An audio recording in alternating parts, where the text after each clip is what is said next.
Present. Hall. Present. Watson. Obey. Present. Gahane. Present. Ferris. Present. We have quorum. Resolution number 1, acceptance of agenda. Do I have a motion? Motion. I heard head one, or okay, Head one. sorry, head one. Seconded by? Second.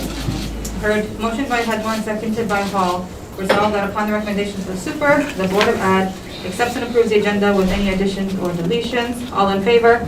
Aye. Any opposed? Yes. Nay? Okay. So 5 ayes, 1 nay, motion passes. Audience participation. This portion of the agenda is for citizens to address agenda items only to the board. The board will listen, take comments and questions under advisement and not respond at this time. The providing officer will refer questions to the super for research and purposes. So the first one I have is Therese Comer, resolution number 7. If you're here, come on up. That's okay, thanks, Mom. Sorry.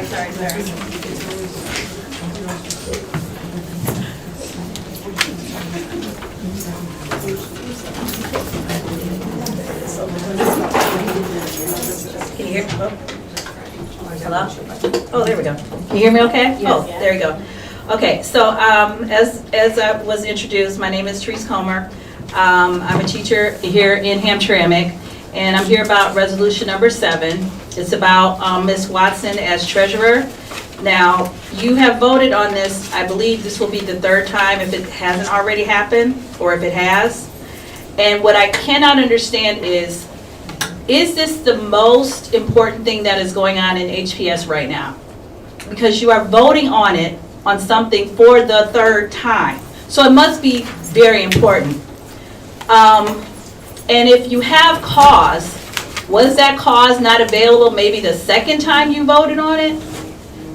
If it wasn't, I'm not sure why it wouldn't be. But I guess I just don't understand why we keep voting on the same thing. Why is it? And I will tell you, I have a degree in public relations, and it looks on the outside very fishy. So I'm not sure what's going on, but I just think that, again, this is the 3rd time that you voted, and now you want to remove somebody. Now you have cause. And I guess I don't understand why the cause wasn't available sooner. So again, I'm just telling you, on the outside, it doesn't look legit. Now you can get mad at me if you want to, that's okay, but I'm just telling you what it looks like on the outside. And I can't believe this is the most important thing that's going on in our district, that you have to keep voting on this particular thing. Thank you. Next up, we have Heather Walsh. Heather Walsh for April is School Library Month. Are you here?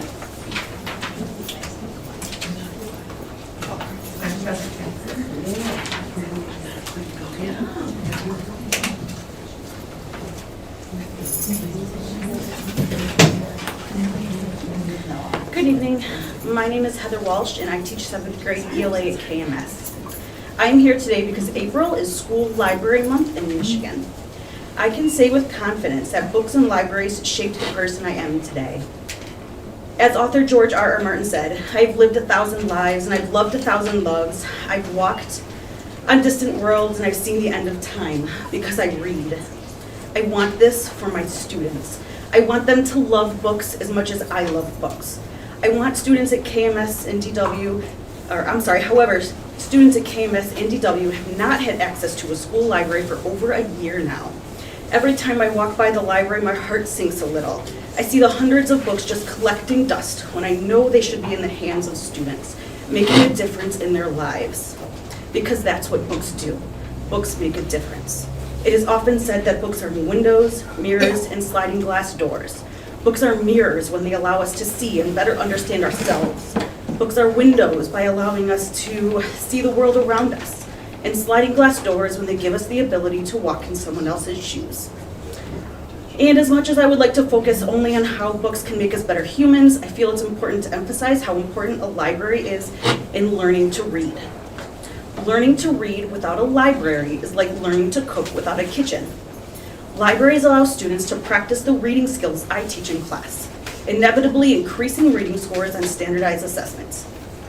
And as any experienced teacher knows, students are more likely to read when they are given choice in their reading material. And I know you might be thinking, our students have Chromebooks. why not purchase a digital library? Because libraries are so much more than just the books inside them. Libraries are safe places. I can speak from personal experience. In high school, I often spent my lunch in the library to escape the noise and pressures of the cafeteria. And maybe even more important than the physical space and the books is the greatest resource of all, the media specialist. Media specialists have the ability to curate a collection like no digital library could. A good librarian makes sure the collection contains books that represent the students of the school. In addition, media specialists organize events that foster a love of reading, whether it be an author visit, a book fair, or a readathon. And libraries are not just for students. As a teacher, I utilize the library often. Before she left, I often took advantage of the librarian's knowledge. On several occasions, I asked her 30 for seconds. recommendations for books to serve as mentor texts for specific skills I was teaching. Think about the message we are sending to our students and their families when we are not providing them with libraries. Would you believe a school without a library prioritizes literacy? It's a hard pill to swallow. I am asking for our board members to ensure that each and every school in HPS has both a library and a certified media specialist. Because I do not believe that it's not only Dickinson, Weston, KMS that do not have libraries. I'm Fine. not sure any have it. Thank you for listening. Thank you so much. All right, next up we have reports by the superintendent. The Historic Day at Hamtramck Historical Museum. George Flores, are you in the building? He is now, he's down, Okay. you're here, thanks. Ms. Phelan, okay. George. George, you got short? Yes. Hi, I'm Amy Belot. George is just returning from DECA competition. So, How'd it go? we won the chapter.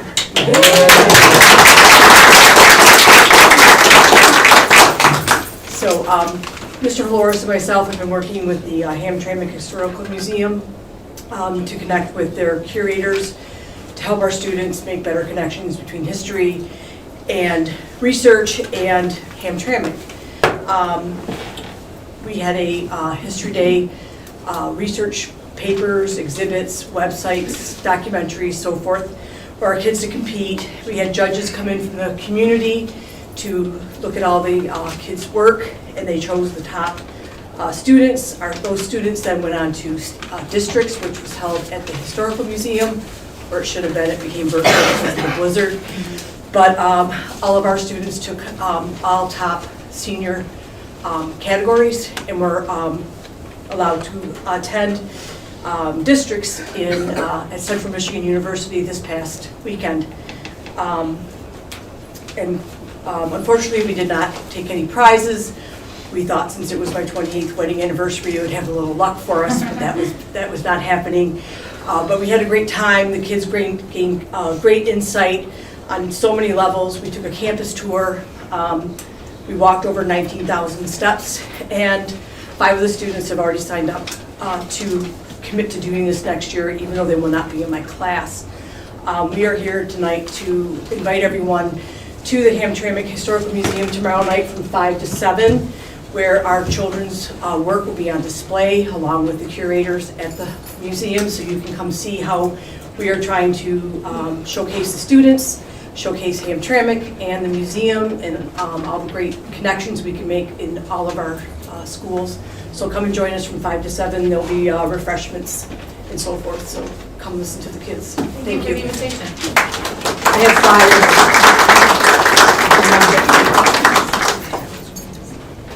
5. Can you send us a reminder for the invitation? I'll Thank send you. you a calendar invite.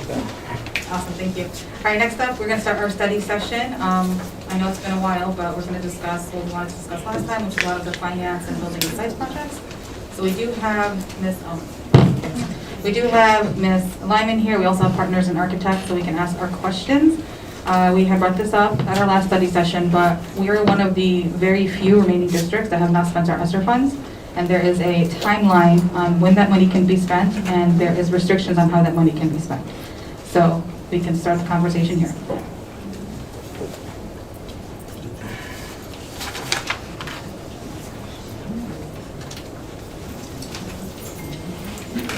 Is partners here? Yes. Do they want to join? Together?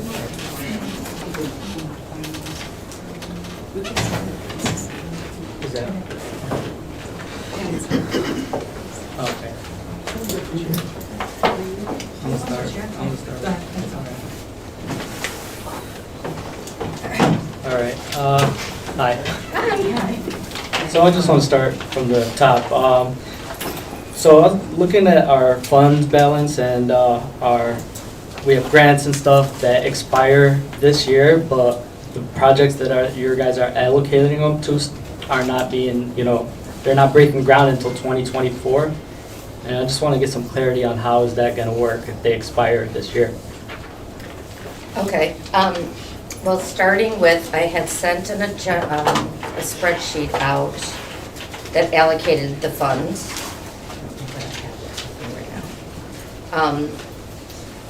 There was a miscommunication, and even in my office, I talked to some people that the way the state worded the way the funds were to be used was they had to be allocated by September, December of 2023. So the assumption was that if we wrote contracts, legal binding contracts out for the amount of work that needed to be done, that was committing all the money. So we had gotten to a point where we could commit ESSER 2 funds, which were due at the end of this year, up to that amount. It was then, lack of words, realized that that commitment ended in September, and they call it a liquidation of funds by December. So we met last week, me and Ms. Ahmed and Sherry and Rich and Mike from my office, and talked with the state representative about this problem. It appears that this is not only Michigan-wide, but countrywide, that to use up all these funds in this amount of time is extremely hard. Everybody in the United States can apply for this grant, which means every contractor is busy. Every piece of material is hard to obtain. So the state has said that they will more than likely put on an extension to the liquidation.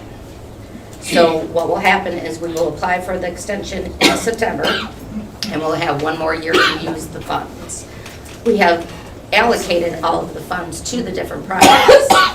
The amount of time it is taking has been a little difficult in that these buildings were not made to have air conditioning. It's not like some of the other buildings in some of the other districts where you can come in, take a unit out, put another unit in, end of story, or to replace some vents or something somewhere.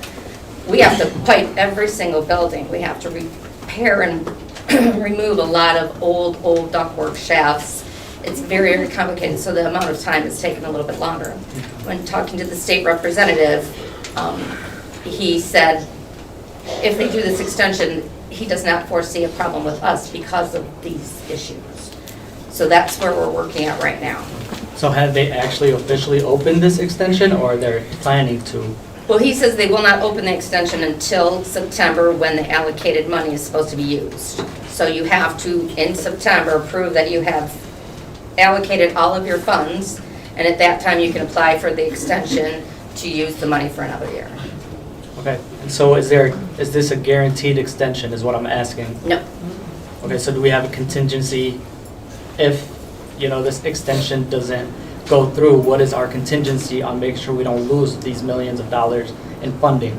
One thing that we have talked about is doing prepaid packages.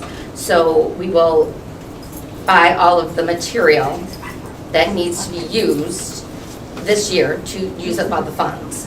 The issue we're having with some of that is, where do we store all of this? Because it is a lot of equipment. So we are currently working on that. Me and Rich have talked about some different ideas of where to put all of this equipment. I have talked with our engineers and if it is possible to do that, and that is the step that we're approaching right now, should the extension not happen. Okay, but I'm confused because we had projects planned out for the ESSER funds at the start of last year. And as far as I know, no movement has been made on anything. We were able to tear down the portables, put an extension on the side of KMS and DW, and at the last year when we inquired about it, we were told loose reasons. I guess what I am trying to understand is, we have ESSER funds. We're one of the very last districts in Michigan, regardless of what you're saying about the state or the nation, that has not even touched that money, which doesn't make any sense.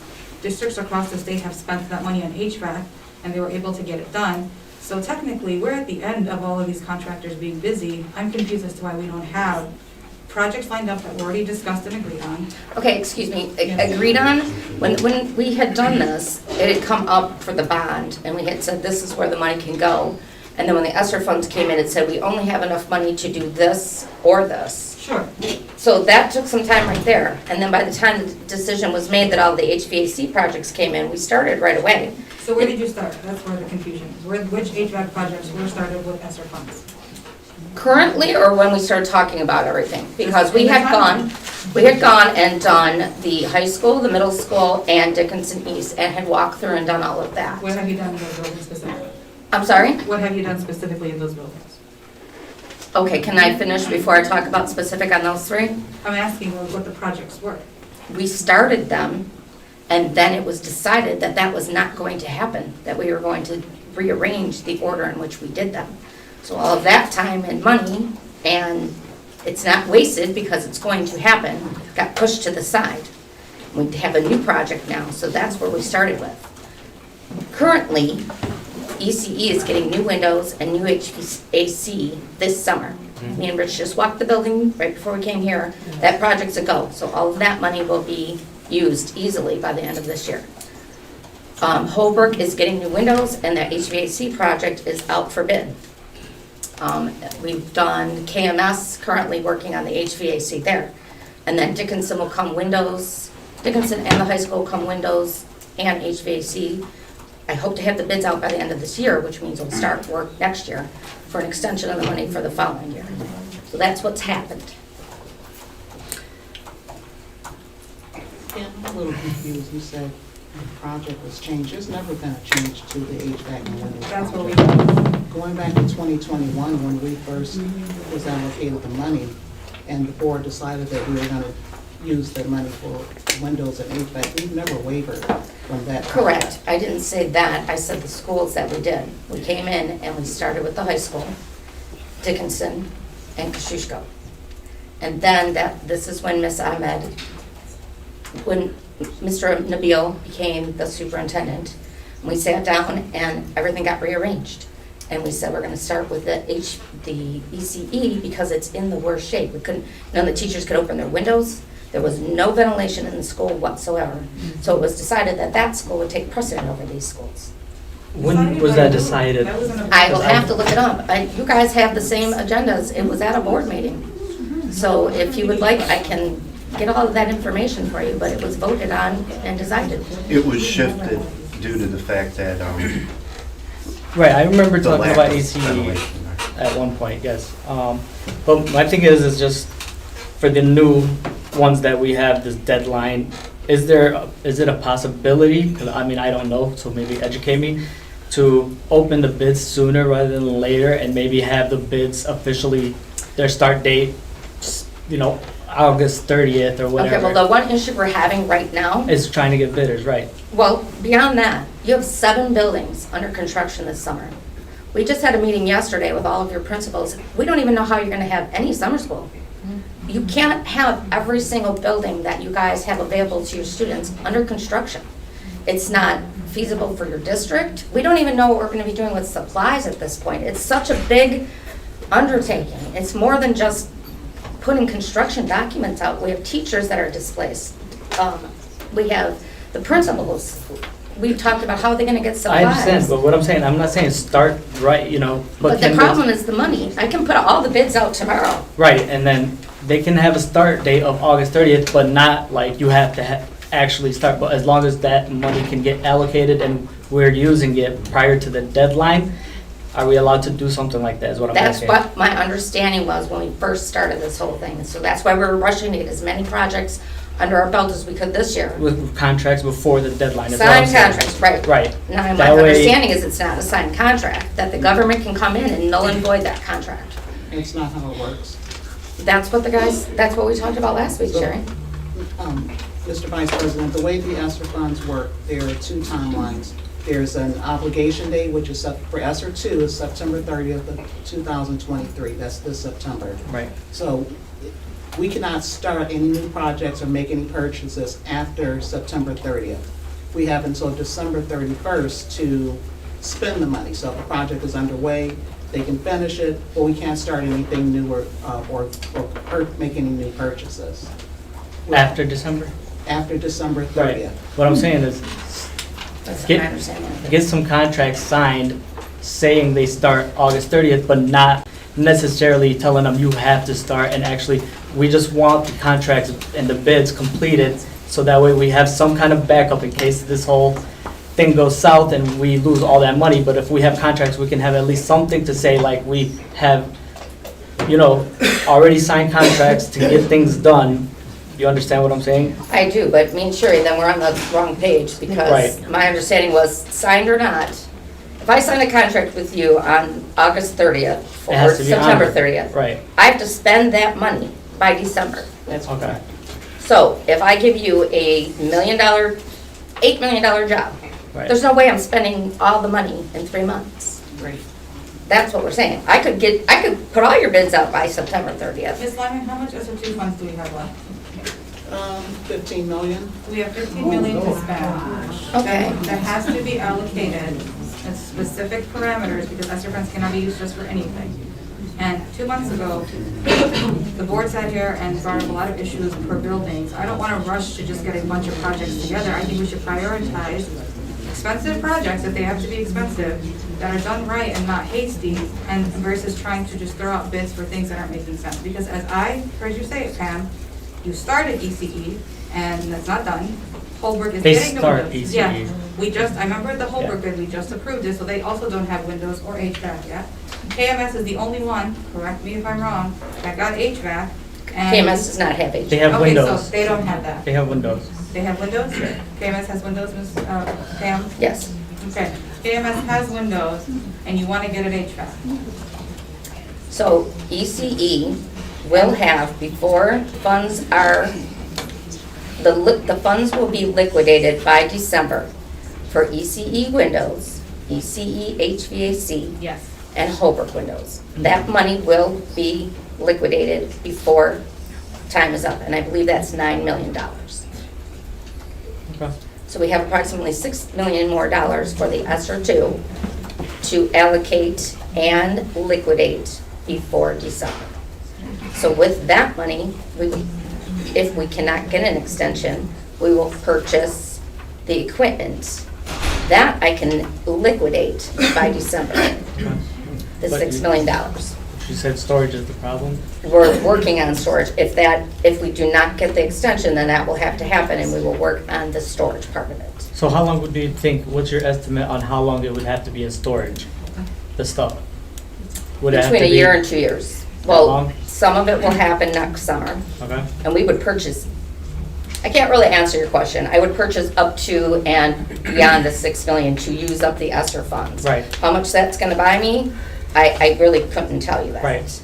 But that would be our goal, is to use that money up, purchase that equipment so that this amount of funds does not go unused. We would liquidate everything up to the ESSER 2 funds. And then we have all of next year to work on liquidating the ESSER 3 funds. Okay.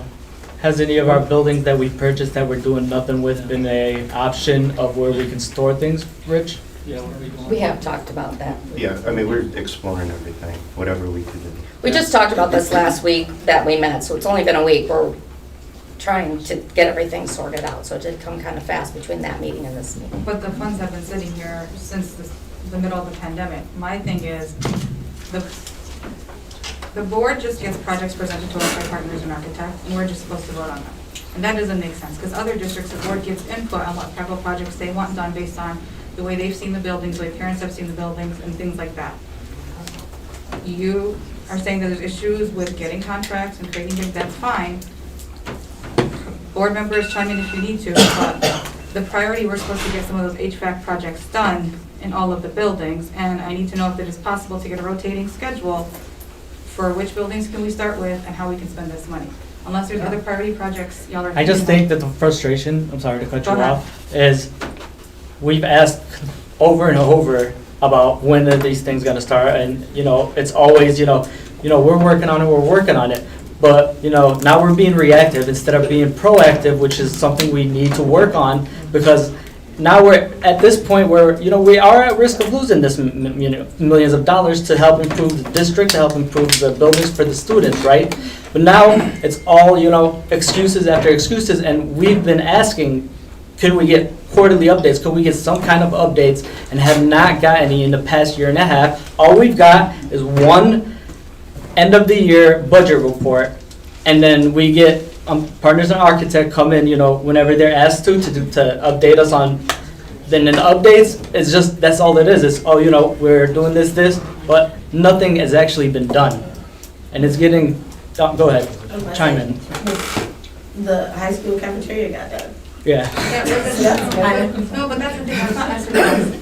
The concern here is that ESSER funds are limited money that you have to spend a certain way, and we are literally one of the only districts left in Michigan that hasn't spent it. Okay, I would disagree. There No, are it's many not- districts that are having issues. Disagree, but we are one of the few that have not spent them, Pam. And the fact of the matter is, we're a densely populated district with so many students, so many staff in these buildings. We could have got HVAC project started a while ago. That's just the clarity we need as the board. Okay, and I will go and I will pull up the Pam. agendas of everything that I have sent you. I would like to address the board and say that I have sent many things to Ms. Ahmed, to Mr. Nabil, on the projects, how we're spending the money, the dates that we're planning to spend all of this. If you members have not seen that, that's not on me. But the thing is, it's not about not being on you. If you're the partner we're working with, stay on. But I have sent you all of this That is information to fine. share Okay, with that's everyone, and fine. they're This saying is- okay, you haven't Pam, shared any of Do you want it. to take a recess, please? Be professional. What I'm asking, Be professional. do you want a recess? We can take a recess. We'll take a recess, Okay, thank 5-minute you. recess. We'll come back. 6:33.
All right, recess over.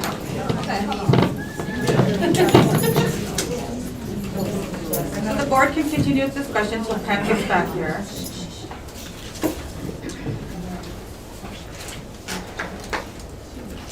That's fine. Okay, Rich, this partner was hired to help the district, okay? We are the clients, okay? We are not doing partners and architects any favors by having them run our projects, number one. Number two, professional decorum across the board. We don't finger point. Pam says she sends stuff to the administrators, that's fine. The board's responsibility, only responsibility, is to vote on these capital projects and tell you what capital projects we want. So we're not supposed to be chasing down a partner we are paying them to do these projects, and she wants us to chase her down. That is not appropriate. So Rich and Sherry, thank you both for being professional, but the board is bringing up concerns about ESSER funds and these projects. Which projects can we bring up? We have two purchases right now, two existing purchases. One is basically a state-of-the-art medical building, and one of them we already did an inspection on, we've had that discussion on. Can ESSER funds be used in those buildings, and can we make sure there's HVAC running in that old community center? Okay, so I'm gonna back up a little bit Yes. here because a piece of the pie here hasn't been explained. So Pam brought up ECE starting this summer. That'll be windows, HVAC. Holbrook's getting windows Yes. and the kitchen, okay? Phase one of the entire project has been left out. It's forgotten to be mentioned here. So phase one, HVAC is Taubetta, Community Center, Horizon, Admin. There's already been a ton of prep work and whatnot done on that. I know you mentioned the community center. So the community center is on phase one. Sorry, not the real community center, that old building we bought. Oh, I'm sorry, I thought you meant but on phase one, it is our community center, Taubetta, Horizon, Admin. That's already bid out, projects, all prep work is being done. That's basically gonna come down to just rooftop units being delivered. So, I'm not trying to like throw admin building under the bus, but the students' buildings is more important than the admin building. Why isn't the high school a more priority than admin building? It wasn't. Why isn't it, Because- Holbrook's kitchen that I think it's been on 4 years now. Well, the 4 only years. reason admin fell into that group is because there was such a long lead time on rooftops type equipment. So that project was rolling as we were rolling on other things and getting that in order. I mean, because the HVAC in here feels great. I mean, it feels like it's 72 degrees in here. I mean, I think it's the weather sign, right? right, The weather sign. yeah. Understood, but it was to wrap up the entire district that had that style equipment. And then, I know we mentioned the high school prior, but ECE came up to the front of the line because we did not have good airflow. We did what we could do in the building, we got them airflow. It needs to be proper. Right. Okay. ECE is not the greatest, right? Still, ESSER funds have to be spent by September 30th. ESSER funds 2. What projects are being allocated from those ESSER funds, if any, and could we suggest recommendations to prioritize our buildings with elementary school kids? Well, I'm looking at this form here. So phase one came in at $2,692,000. The ECE window replacement, here, I'll mention these projects. So HVAC phase one, window replacement ECE, HVAC at ECE, and the Holbrook window project. These projects are all bid out and ready to start this summer, which brings us to $8,444,000. Yes, okay, we can see that, but the money has to be spent. That's only 8 million and we have 15, right, Ms. Lyman? That's correct. Okay. So that's where Pam had mentioned our next is to purchase equipment to bring us to close out ESSER. But again, it's not just about spending this money. If it's gonna spend the money and put the district in chaos, where we have to try to figure out where to put people, how to bus students, where to store teachers and have them rotating classrooms, it doesn't make any sense logistically.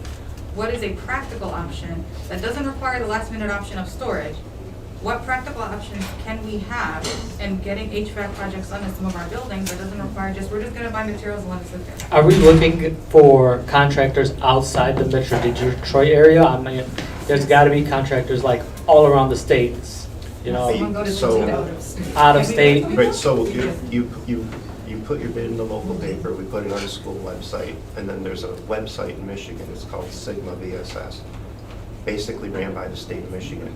And honestly, if you use that website to post, it goes out to more than we would ever get to any other way. So, Didn't we go out of state? We went to Ohio. right, And so what happens is, it was shared that they are also competing because the ESSER funds are federal funds, and we all are sharing the expiration dates and the timelines. I think it's important to note that initially, when I started working on this, we had the ESSER funds that were close to the bond. So in addition to the HVAC, in addition to the windows, it was also including the construction of the DW building and removal of the portables. So since my return, I had requested to see where are we and what's the plan moving on. We discovered that we were $18 million in the hole because of inaction. Nothing was done. So the conversation then went, well, what do we do now? Because we cannot afford to lose any more money. And also we have to be mindful about the timeline. Because if you see the projects, the DW removal of the portables and construction of the building is not a part of these projects, which is a huge concern because that was one of the biggest gifts that we had with the ESSER funds. So in the conversation that we had last week, we basically were talking about how can we avoid more loss of ESSER funds. How did we lose 18 million? Because- Labor and cost of materials. So that's where the conversation then led us to, well, let's purchase the materials so they don't continue to increase, making us and resulting in a continuous loss of the ESSER funds. So that's where that conversation came from. But again, we're looking at the timeline. The anticipated construction start is concerning because some of them are in the high school, for example, is anticipated construction start for HVAC and windows is summer 2025. We have to use the ESSER 3s by September 2024. So the conversation then went, we cannot continue to have more loss of funding and not have the high school without windows and HVAC, because now we're getting into more inequities when it comes to our infrastructure. Okay, if we're gonna, inequity specifically in the district, I would go the middle child, Holbrook School, and specifically the portables. They're no longer functioning the way we used to when we were literal children. Those portables were nice when we were kids, but the little wooden walkways keeps falling apart, kids have stepped on nails, the toilets are always flooding. The foundation is bad. Have Yeah. you walked by it? Yeah, It's rotting. disgusting. So can we make that a priority with the HVAC money here? That's the question. If you can present us with a project with that estimate, we'd like to see that done and just focus on the KMS breaking down those portables and seeing what we can do with that extension, because the timelines of the remaining HVACs, all of them, no matter what building you pick, is well after when ESSER funds have to be spent. And that's not responsible. Mrs. Lynham, could you share the conversation that we had with Kevin from the state? So that was the conversation where he told us that, how the timelines work with the extension. So ESSER 1 expired September 30th of '22, and the state granted an extension for, and we asked the question, how long is the extension for? And there is no set timeline. And the extension is not giving you more time to do your projects. It's time to give you, the extension is to give you time to complete projects that you've already started. So you have to have your project started before the deadline. Right. And if something were to change, say the vendor, the contractor drops out or materials aren't available after that September 30th date, you can't change. Sure. So we'd be taking a risk on even, gambling on getting the extension. It wouldn't be a gamble. It's, can you present an option that presents ways to spend ESSER 2 or ESSER 3s to focus on removal of the portables and seeing what you can do for the extension. Because all of these timelines are gonna be far out anyway. The most realistic option when it comes to infrastructure and equity is the portable.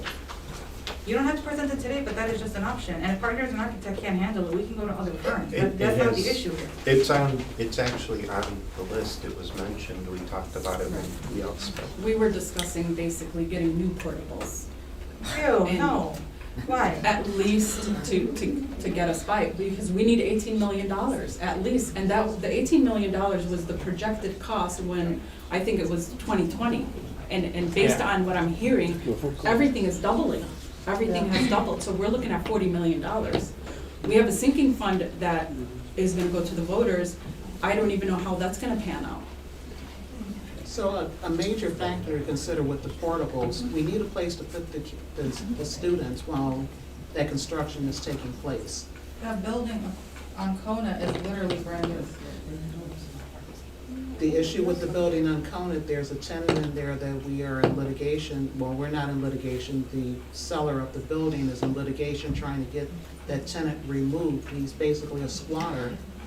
Right, so, We them being a can't gain access to our own building. Well, our attorney didn't know that when we buy the purchase the building? You know, how did we buy the building if there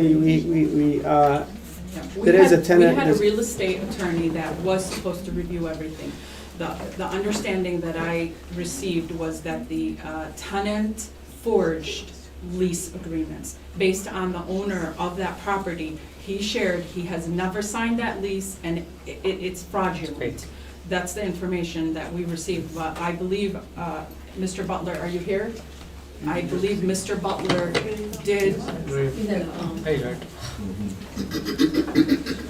Mr. Butler had a specific attorney, a real estate attorney, that made sure to review everything, and we did not come across any issues. But after the fact, we discovered that there was a lease, and the owner claimed that it's fraudulent, and he never agreed to it, so. So the guy's basically a squatter right now? No, but going back to Mr. Obey's point, how did that get missed? Yes. Yeah. How did what, If it's a fake lease, it wouldn't hold up. if it was happened after the purchase, But that's they still- presented a Still. fake lease. What he's saying, it still doesn't make any sense. Sense. So we've had this building now literally since before COVID, I think. Yep. Right, Oh, but the yes. purchase I was guess it is done, what it is. Right now, we need to find a solution to this. What does he want to get him out? We're looking at some options to see, can we buy him out? Why we buy him out? Why do we spend our money and something? This is the old owner has to take care of it. Litigation no, he's a squatter. takes. It's the way you get squatters' rights in a commercial building. Thank you. Okay, then let's do two things. Okay, obviously, we're not gonna get answers on these tonight, but we need an answer. There's no way you can just say, I have a fake lease in this building for 3 years, and we can't do anything about it. Even if he's leasing a part of that building, it's one section. We can still utilize whatever part of that building. We still have that option to utilize. Let's So, do it. Discuss. But that's the thing, there's priorities here in making sure, one, we have access to our own dang building. We bought it, and I think we bought it cash, like, it all came out at Yes. once. Number two, we have ESSER funds, and a priority should be on these DW and KMS portables. Can you present us with options? We need to know what our options are with these projects. That's it. Also, we need to have a plan. What are they gonna do with this building? We can't spend money if we don't know what they're gonna do on it. I agree, and that's what I'm saying. I don't think it's a smart idea to just buy materials and then store it. We have buildings that we can't use. Why can't we use the existing buildings to house kids until we fix buildings that they're gonna be in, hopefully, for generations? I don't see why we can't start utilizing that building, block his little business area out. We have all the rest of the space. That's right now seems the most logical solution. Until that ordeal is done, then we can just utilize that space for whatever. Make plans to know what you're gonna use his space for and just keep it empty, in the back of the books until he's gone. He But should for be now, paying us rent, technically. Is that, He's not. is that building a secure location for children with a tenant who is not legal and You have his Are they own acting? entrance and I mean, everything? But I mean, like, Well, if he's current- not acting appropriately in regards to, you know, his business operating, I mean, are we concerned about putting children nearby? I think it would help our case if he's a freaking weirdo. then That's he what I'm should get a saying. building. But that's the issue here. I think waiting on whatever is going on in the background with this weird fake lease is not the concern of us right now. The concern of us right now is spending money that we were gifted, finding a way to use it. You three are here, you're hearing our concerns, we would like to know what options we have before we run out of time. We've been sitting on this money for well over a year now. Madam President, if it's okay, Rich, Yeah. can you explain where the dentist office is inside the building in relation to the rest of the building? So picture the building spread into like three independent I'm sorry, next sections. meeting, just give us the diagram just so exactly what it is, because I'm a visual learner. Okay. That's fine. Long story short, the way, where he's located, it makes the rest of the building basically unusable. I'm sure you can, there's no way we don't have options. There's no way we bought a building cash and we can't do anything with it. We can't do nothing to this That building. doesn't even sound possible.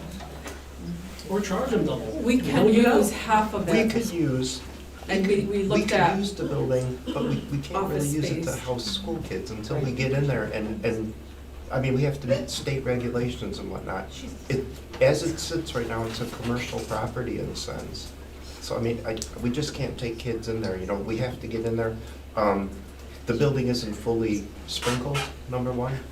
You know, a lot of money would have to go into the building to get it ready for kids. And honestly, to work around someone, we'd be spending, you know what I mean? Can we use We it need for to get in storage? there and just, Can we use it for storage?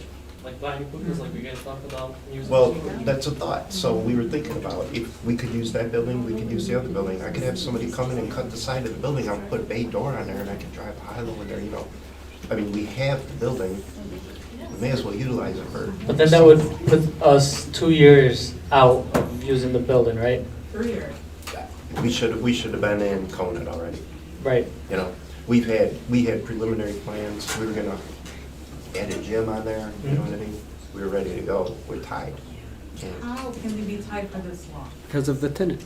But that's so crazy, it's a commercial building. And where's my legal advice? When we bought and we give them the money, and they didn't do nothing.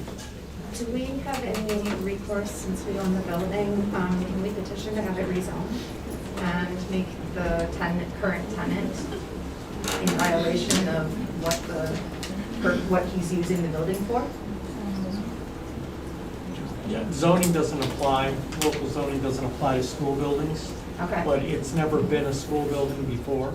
right? So until you actually use it as a school building, you can't get it out from under the current zoning status. So it doesn't matter that we own it as a school district? It does matter that you own it, but the issue on the tenant is the responsibility of the seller of the property to us to get that person removed from there. The agreement that was drafted with the seller required the seller to disclose all tenants, what their exit dates were, and the information that was communicated, which was a representation and warranty, was incorrect if you believe the tenant. The owner says the tenant falsified a lease and that the lease is false, and that's currently being litigated, not by us, but by the former owner of the property. Okay. Because in the agreement, we also said that if there's any problem like that, it's completely your responsibility to clean it up. And commercial tenants do have similar rights to residential tenants. You can't just lock them out of the building. If you do that, you're facing all kinds of liability. Plus, we're not exercising any landlord Certainly. ownership over this property because we don't want to absorb that tenant. If we collected rent from that individual, we'd have no leg to stand on whatsoever. So it's in litigation. Where that's going to come out, I can't say because the litigation's being handled by the owner. We also have an unlimited right to demand all the money back to the building, but that's not an option because the district wants that building whether it's using it or not. Because if it went on the market to somebody else, Certainly. we know what that building would end up being used for. So What would it be used for? For a charter. How would the charter get the tenant out if we couldn't do it in 3 years? Well, they would pay what the And tenant's demanding how to did the get owner out of the get the building. money without In the getting? first place, that's the Yes, thing. how did the owner get the money without getting this tenant out? Because it's in the contract, we can get the money back. No. We're not getting money back, we're not getting building, we're not getting even rent. So we're not getting anything. Well, we don't want to collect rent from somebody we don't believe should be in the building. Mr. Butler. We it's should my have understanding- held some money until the tenant, the owner We get the did, tenant out. we did do that. It's my understanding that the rent is being held in a trust. Right. And when the judgment is made, it will be released to Hamtramck Public Schools. It should be, right. Yeah, it should be in an escrow. But we also held money back from the sale, precisely in anticipation of something like this happening. And we also required them to do all the litigation and pay all the legal fees for them. At the end of the day, a lawyer can't tell you whether somebody's in a building or not. That's up to the inspection people that go and inspect the building. We have to put in an agreement that the seller makes warranties and representations that the building is empty and that there are no tenants, which they did. And despite that, this tenant came up with a lease that's allegedly signed by the owner, which the owner denies. There are handwriting experts involved and all kinds of things going on. But it doesn't change the reality that that person is still in there. Right. So we didn't do inspections before we bought the building? Yeah, there were inspections. Inspection over maybe.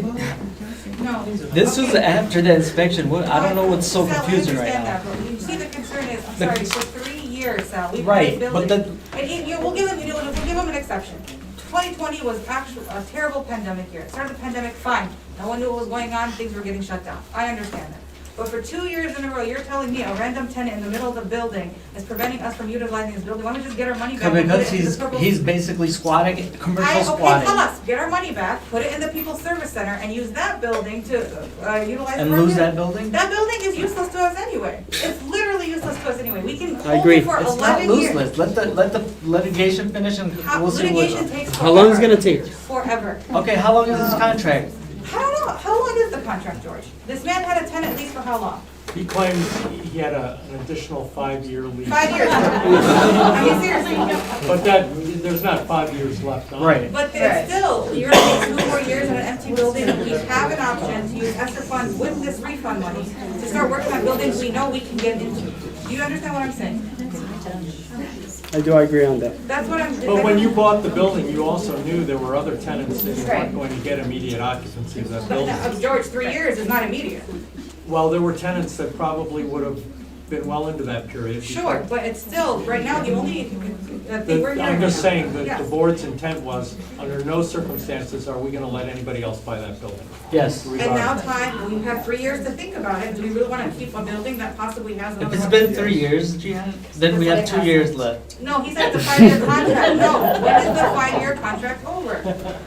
How far are we into this I contract? can't recall, we're just sitting here tonight, but there's not 5 years left on that. Right. Get us the date then, because that matters. If it's gonna be more than 2 years, get our money back and work on take that money and use it with ESSER funds to work on buildings we already have, and we know for 5 years.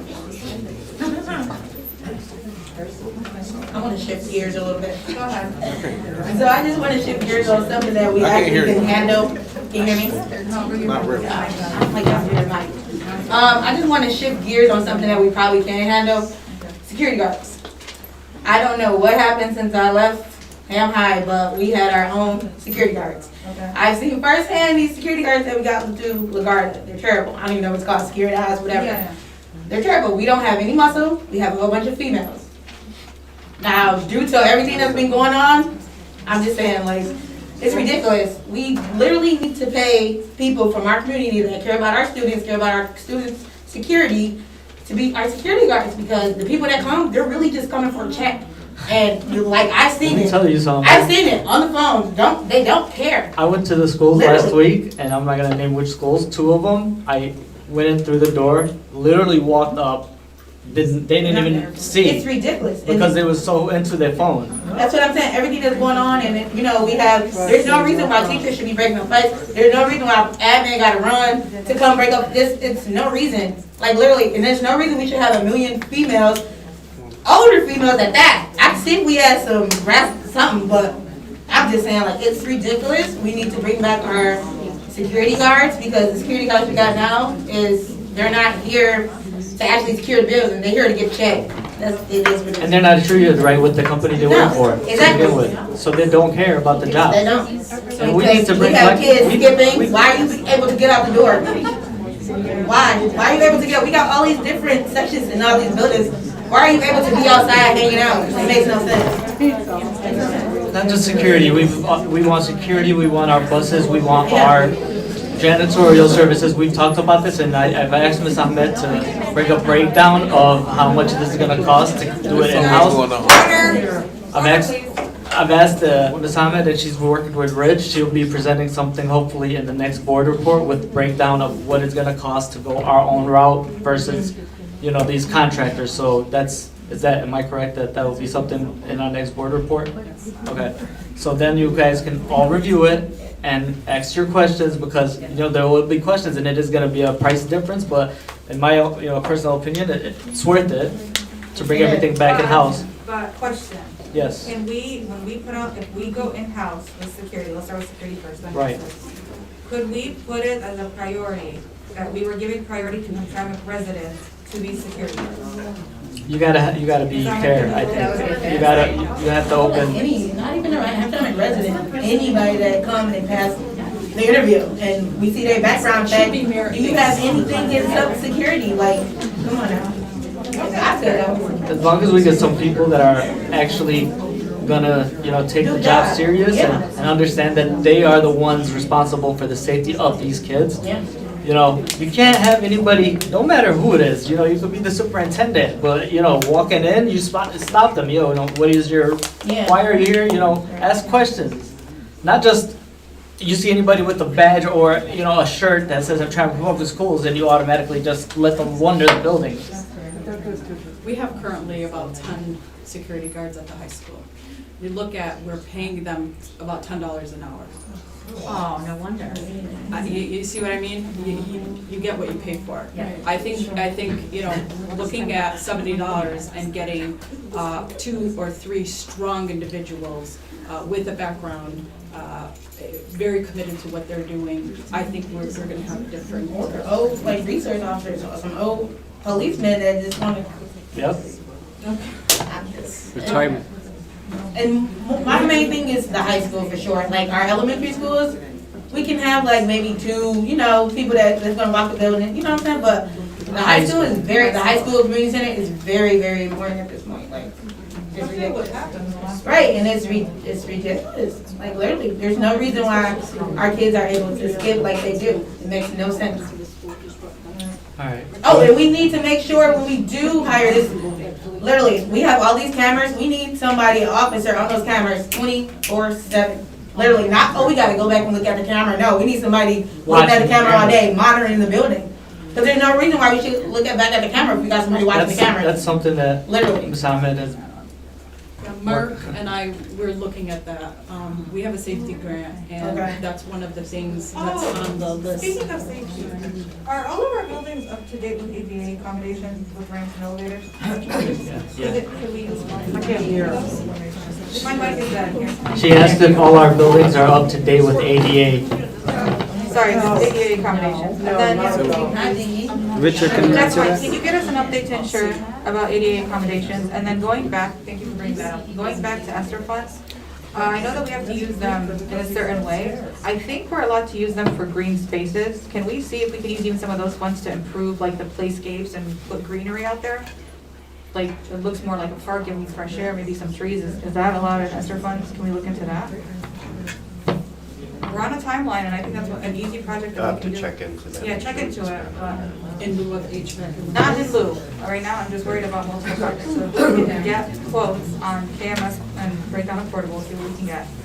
See what's currently in the pipeline for HVAC and windows and what can get done within the timelines of ESSER 2 and ESSER 3. And then if we can't get to those options, see what our options are for including green spaces for kids, because all of our buildings are just concrete and grass. Like, there's ways to incorporate green spaces that are sensory friendly for our kids with autism and ADHD and things like that. So if we can use the money that way, I think that's an alternative too. But checking the budget on those, and then I know Ms. Lyman is gonna bring us a breakdown of what would happen to our budget if we rearranged it. so that we can have in-house security and potentially in-house books. Yeah, we're looking at a cost analysis of in-house and outsourcing and providing you with that information. I don't think it's completed, is it? Was there a cost Go- analysis on the not KMS, what's the keyword? The gate and the parking lot and all that stuff? What did you bring up last time, was it you? Yeah. What were the concerns again? Speed bumps and the gate open 24/7 with people going in and. And I brought up the Privacy? top privacy fence, yeah. Oh, yeah, the privacy fence for the game, so they already started. They already started them? Yeah. Okay. Not the game, the privacy guy? Yeah. No, on the he bleacher. already started. So, Yeah, they already started, so I'm pretty sure they're gonna complain eventually. Can that be used with the ESSER? That's what I'm asking. You guys don't have to have the answers today, but we're presenting options that we have concerns from us. And just, Yeah. just to go back to the portables, because I was like one of the first classes that back in the day had to use the portables. They were not brand new when we started them. They were bought used. So it's not like we had brand new portables to begin with 20 years ago. They were already not in the greatest shape back then. The windows, I remember, we used to have to jiggle them. But you know what's sad? They were still better than the building. They were still, but if we are going the portable route again, we are gonna get some great, quality portables, brand new. We don't want no used portables. We want something that's equipped with the latest technology and safety. Safety has to be a priority with these portables. Elementary shouldn't be outside either. They shouldn't be outside, and then the There's a whole, history to portables that I want us to be mindful of, like, if we can just invest that money, even if it's a smaller structure, I'd rather have a structure up than to have temporary trailers. I agree. I mean, Like, we can just have like a small building with us. that connects to the door, so you're not Yeah. outside Yeah. switching classes as a sixth grader. A first grader sometimes. We used to have DW out there. I think they switched them out. Yeah, because we made a big deal about that. Fourth graders are out. I have one more thing, Go ahead. because I don't need it, but, I'm not for sure, and it's probably gonna take a minute, but we have a lot going on now with our high school auditorium, the drama club, they're wonderful, and I feel like our auditorium needs to look like something, it looks terrible. That's because it's been the same I auditorium know, from the 70s it or looks something. terrible, and when I went, I forgot what it was called, but I went to go see the Garage. that, but I went to go see the HS, the little ceremony with their little candles and stuff. And I was just looking and I'm just like, oh my God, this stage looks terrible. Oh my God, like, it was just, it's terrible. And the fact that our drama club they're like, it's not the same, like, they're good, you know what I'm saying? I don't say we weren't good, but they're actually doing plays, they're actually moving props around. It needs to look nice. And those little Ragley seats, they gotta go. Nice and safe. The seats, They gotta go. I'm just saying. they're a hazard. It is, I just feel like our kids should be able to perform in a decent auditorium. And you just presented projects that if we can use ESSER funds for are small enough and quick enough, then we can get them done. Like, we have options that are beyond just throwing money at random projects and then getting mad when we ask questions about it. All right, do you want to get back to Yeah, that? let's move. Anyone else, any questions for the budget, for ESSER funds, this is the first time, which I'm very excited about, this is the first time ever, that we're getting a quarterly update on our budget, so please. And it looks like we're in a deficit, just so you're aware, We are. on everything. Anyone have any questions now, or do you have any questions from this line, and you can do it now, but this is the first time we're getting quarterly updates, so take a chance to look at it. No, I mean, I hope everybody on the board reviews this and Well, we got it, has questions and is informed on what's going on, and then that way we're all kind of on the same page. So, all right, you want to move on, please? Oh, I was gonna say, people are gonna, look it over right now, that's. Well, Who's gonna present? Okay.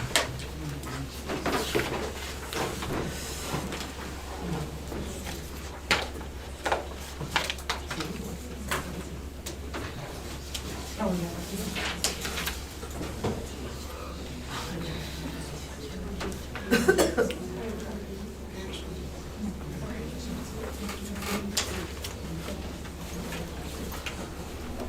Okay, since this is the first, like you said, Madam President, this is the first quarterly update. I'm not sure what format the board was expecting, so what I did was I took the format that we use for the budget that gets adopted, and did some adjustments to it so that we can see what the budget's looking like right now. So the first column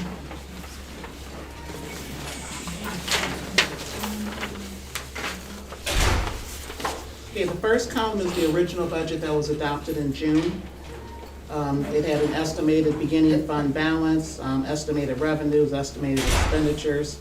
I've updated that in the second column with the state and local revenue and expenditure so that you can compare what it looks like now versus what it was when I did the budget back in June. So in June, I was estimating that the beginning fund balance would be $17,547,000. The actual after the audit, the beginning fund balance was $14 million. Revenues, it looks there like it's about $4 million more than it was in the beginning, but really it's $8 million. And I've explained that in the highlights sheet that I gave you here. Our revenue is actually $7.9 million higher than it was in the original estimate. And that's because there was $3.9 million in ESSER funds that couldn't be claimed last year because of the timing issue. And the auditors explained that when they did the audit report in November. So now general fund is able to add that $3.9 million back to the general fund as revenue this year.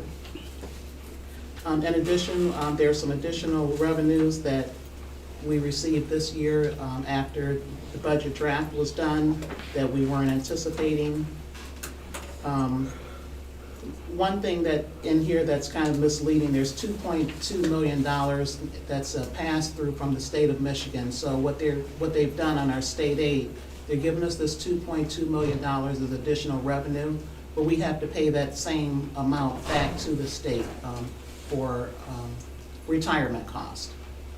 So it makes it look like our revenue and expenditures are higher than they are. It's just in and out. Our property taxes were higher than anticipated. We got additional foundation allowance because when I did the budget in June, I used a more conservative enrollment number, and it actually came in a little bit higher. So we've got about $668,000 in additional foundation allowance. Section 31A at-risk funds was increased by the state this year. That brought us another $500,000. There is a reduction in the enhancement millage funding. That's this county-wide enhancement millage, and that's because beginning this year, the charter schools are able to share in those funds. So I've reduced our enhancement millage funding by about 25%. Special ed funding was increased in the new budget as well. That's given us about an extra $1 million. Adult ed funding is down a little bit, and indirect cost is down for now, but once we get to the end of the year and I know exactly what the grant funding expenditures are, I'll be able to recalculate the indirect cost. The indirect cost is the money that general fund can charge the grants for costs that can't be charged directly to the grants. In the original budget, I was estimating, I think, about $3 million, but right now... Ms. Wyman, when do the grant reimbursements get submitted? I'm sorry, can you repeat that? Sorry, when do the grant reimbursements get resubmitted or submitted? Reimbursements get submitted as necessary, so when general fund, when we paid all of our expenses and their grant expenditures, then I can go in and do a grant, a request to draw down funds on grants. And you can do it as often as, you can do it daily if you want, or weekly, or when I had an accountant, I had a regular schedule where at least quarterly she was going in and doing those grant drawdowns. This year, without having an accountant, I haven't been able to do it as frequently. So we're probably going to end up with only maybe 3 for the year. Were you able to address some of the concerns about grant dollars from last year? The concern was some of the money not being spent or being spent incorrectly? So we discussed it at our last budget hearing. Do you remember? At the August meeting, yes. Yeah. So everything got reclassified and charged to where it should be to the Title I grant, and some of them was, some of it ended up being ESSER money that we were able to use for things that was spent. So everything was charged to the correct account before the grants were finalized for that year. As of October 1, we're now into the new grant cycle. It's October 1st through September 30th is the title consolidated app timeline. So we're in the new cycle now. The consolidated app just got approved in early to mid-April. It's just within the past 2 to 3 weeks. So spending right now is down on all of our title grants, and that's something that the principals and buildings are going to have to make sure that they, whatever was approved in their budgets, they're going to have to start getting those things ordered and get it in, because with Title I, there is a possibility that the state could take that money back if you don't spend at least 85% of your expenditures that was allocated. So by September 30th, we have to make sure that we get below that 15% carryover. Last year, we were quite a bit higher than the 15%, but every 3 years, the state allows districts to apply for a waiver, and we did apply for the waiver last year. So this year, if we don't get below the 15% carryover, then the state would take whatever amount is above the 15%. And that's just money left over, right? Yes. And so if we have like more than 15%, the state will take it? Yes. And then are there? Title I. Title I. And then there's also Title I or like ESSER funds in that you have to spend it a certain way. Title I is even much more restrictive than ESSER. Okay. Well, we have Title I funds, how many, is that big, right? How long have we had Title I funds? Since we became a Title I school, that's, How long ago was that? I'm not sure, but most likely prior to me. Okay. So we've got this year we've got a large Title I budget, because our allocation, I think, was 4-point-something million, but we had almost $2 million in carryover from the year before, but we used the waiver, so now we have $6.2 million in Title I funds. We've got to get 85% of that spent by September 30th. Okay. Can you email us a list of things that you can spend, or like the rules for Title I funding? You can miss something to get to us. So, Okay. okay, I have that information. you have, okay. And would you like Title II and Title III, the rest of the federal grants? Yeah, if we have. Okay.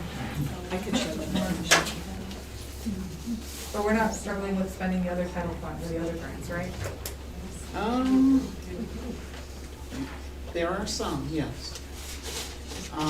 Section 41, the Section 41 grant on the Zen modification status right now. I think it's going to be submitted within the next few days, but we're going to have a large carryover with Section 41. That's another one that we've got to make sure that we spend. What can you spend Section 41 on? Section 41 is a bilingual grant. Mrs. Ahmed, you may be able to answer. It's more designated, it's a state grant, so it's more designated for our newcomer students in the DLD program. And Mariana Maros is working on that, and hopefully to meet the deadline April 30th, so we should be fine. Okay. What else in science? The Title I, Section 41, and what else? Really all of our title grants, because it just got approved recently, I think we'll be okay, but we've got to make sure whatever was budgeted, we've got to follow through and get those things ordered and get it. If there's positions that were budgeted, we've got to get them hired. There's summer school that's been budgeted, and we're working on summer school plans now. We've got to get that going. But Title I is the only one that we have that 15% rule. The others, we can carry over whatever is left. I have questions. All right. First, I wanted to ask questions about the general administration and school administration. So our budget for the general is, correct me if I'm wrong, $1.16 million, correct? Yes. And our budget for school administrators is 24 people. Is that 24 faculty members? Is that what the 24 is? No, that's a state code for the Okay. account structure. Okay, so how many administrators do we have that we're paying $2,768,000? Well, it's not just salary, so it's all of the costs that are associated with the principal's office. So it's all of the principals, assistant principals. Can we get a Secretaries. breakdown of what we're paying our administrators, please, and have it sent to us? Because I'd like to see what we're paying for, you know, our schools not improving with grades, and like what are we, how much are we paying people to who are supposed to be elevating our schools yearly, and we year after year have been failing in a lot of our schools. You know, if we're paying, you know, 100,000 plus for a position that you're there to improve the district, then we are gonna expect that to happen.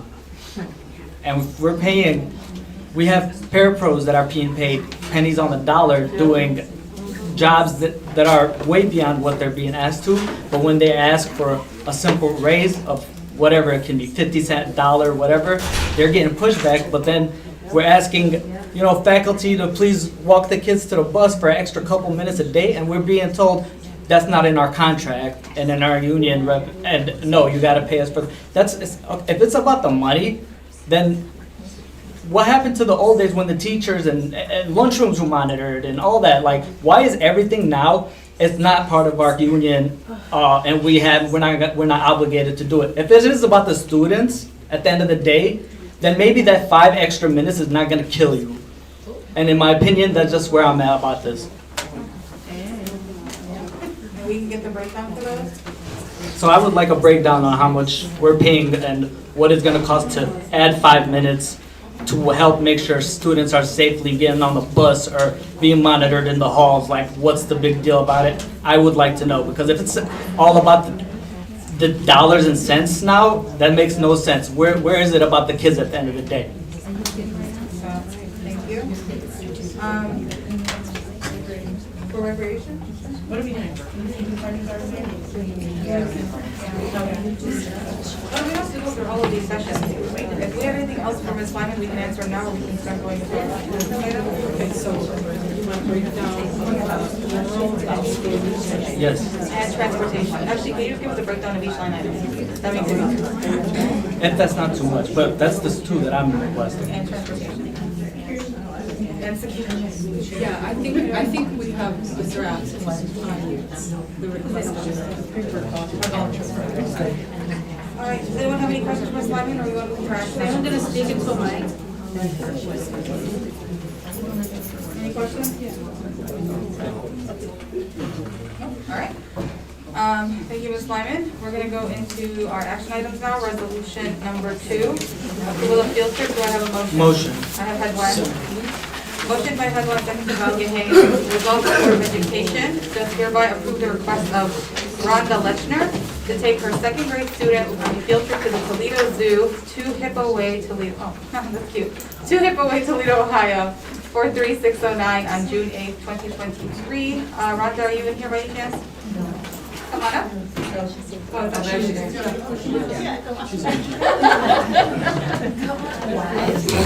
Come on up, don't be scared.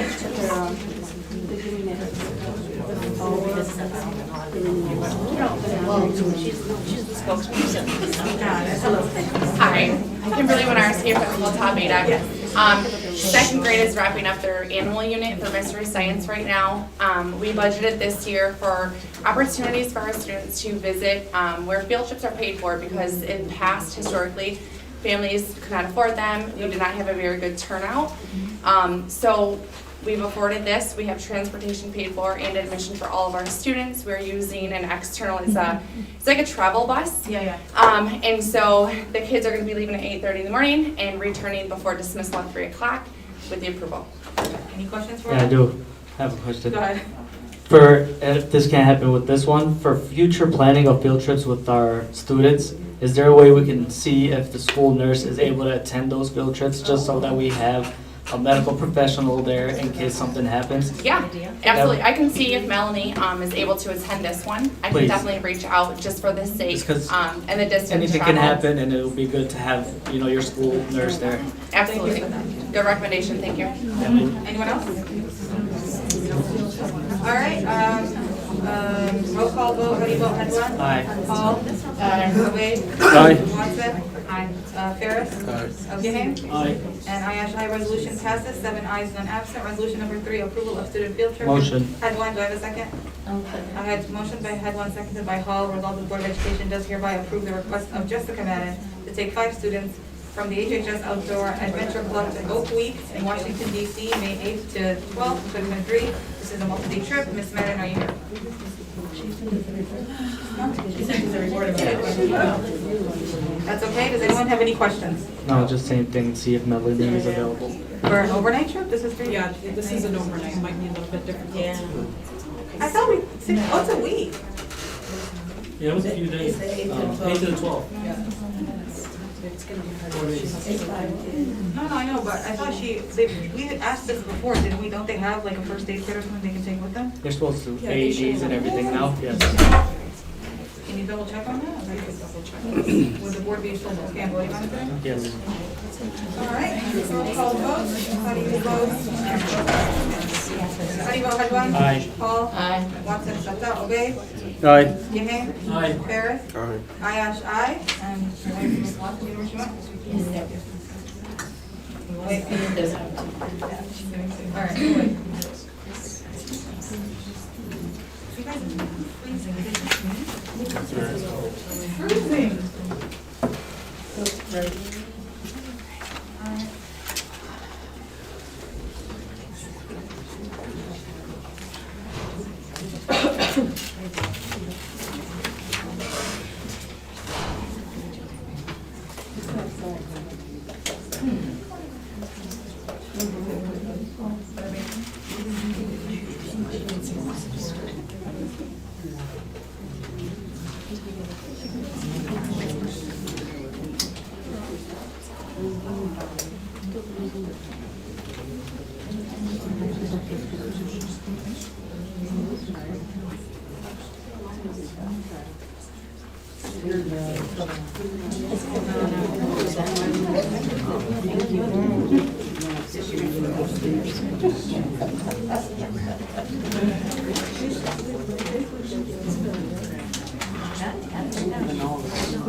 How do you vote, Ms. Watson? Resolution number 3, approval of student field trip to Washington. All right, resolution passes, 7 ayes, none absent. Resolution number 4, approval of purchase. Do I have a motion? Hedwig. Hedwig, do I have a second? Second. Ferris, motion by Hedwig, seconded by Ferris. Result, the Board of Education does hereby approve the purchase of the Mystery Science District membership. Total amount not to exceed $28,406. Do we have any discussion? And this is for this year, or are they gonna keep getting it? This is curriculum for our elementary science, and it's basically hands-on opportunities for students. Is it all So- buildings? Yes, it should be.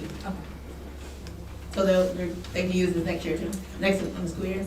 I'm not sure if these kits are reusable. They're not. No, they're not reusable. They're disposable. Yeah, because it's hands-on, so if they want to, understand, Throw an egg out the collisions and window, energy right. transfer, they would look at to see, do an experiment, and learn about the roller coasters, how fast can they go? Yeah. Well, they gotta dig right into something. Oh, okay. It's meant to be. I think it's kids. Yeah. Any other discussion? So like approximately, like how many of these packets, like what's the unit cost for this 28,000? Like, do we know how many units? I don't have a breakdown of the science packets for this purchase, but Joanne, by any chance, was the Number. information in the board packets for was them that- to review? It was, but I don't know, it was just the purchase order, and I don't know if it actually broke down how many Yeah. units they were getting, just like every school was getting it, it just didn't say how many. Okay, the elementary schools. Well, do we Okay. know if it's gonna be enough for every student? Is all, It should be, Okay. yes. all right. All right, roll call vote, how do you vote? Hedwig? Aye. Hall? Watson? Obey? Aye. Gahane? Aye. Ferris? Ayash, aye. Resolution passes 7 ayes, none absent. Resolution number 5, approval of purchase. I motion. Motion. Obey? Sorry, you guys sound the same to me, sorry. No, we don't. I'm sorry. Motion by Hedwig, do I have a second? Second. Ferris, motion by Hedwig, seconded by Ferris. Resolved that the Board of Education does hereby approve the purchase of items for the Book Nook grant, total amount not to exceed $369,600. Do we have any discussion? Yeah, can you explain what the book grant is? Yeah, so the state had a grant of about $5 million, and we were awarded this amount of $369,000. And basically, what this grant will allow us to do is to do one-to-one tutoring that would be provided for our K-5 students. So we have about, for the fall start, the quote we're looking at is about 478 students and 20 sessions. And this is grant funded, and we're looking to see how we would pilot it this year. We tried to rush and kind of see if we could start in the summer so that we would avoid the summer slide. But with just everything going on, it might have to start during the fall.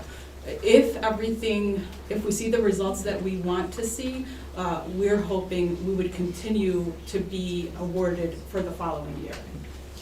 So it's a wonderful opportunity. For the one-on-one session, it's like a staff member and a student, or is it like student-student? No, they provide the tutor, and So that's it's your- our students, Okay. yes. Is there students that are in TSS and all that? We will identify the students that need them. Okay. It can be a student that is within the MTSS process. It could be any student that we would identify, looking at multiple and varied data. And do you have any information on where they're sourcing the tutors from? Are they still like university students in education, or? They have a variety of different backgrounds, but they go through a rigorous program, and they're vetted, and I'm even adding an extra layer to. In addition to what they're doing, we would like to do that as well. Anyone that comes in contact with our children. Awesome. Anyone else? Grants are good. All right, roll call vote, how do you go, Hedwig? Aye. Hall? Aye. Watson? Aye. Obey? Aye. Gahane? Aye. Ferris? Aye. Ayash, aye. Resolution passes 7 ayes, none absent. Resolution number 6, school of choice, do I have a motion? Motion. Actually, this time. Do I have a second?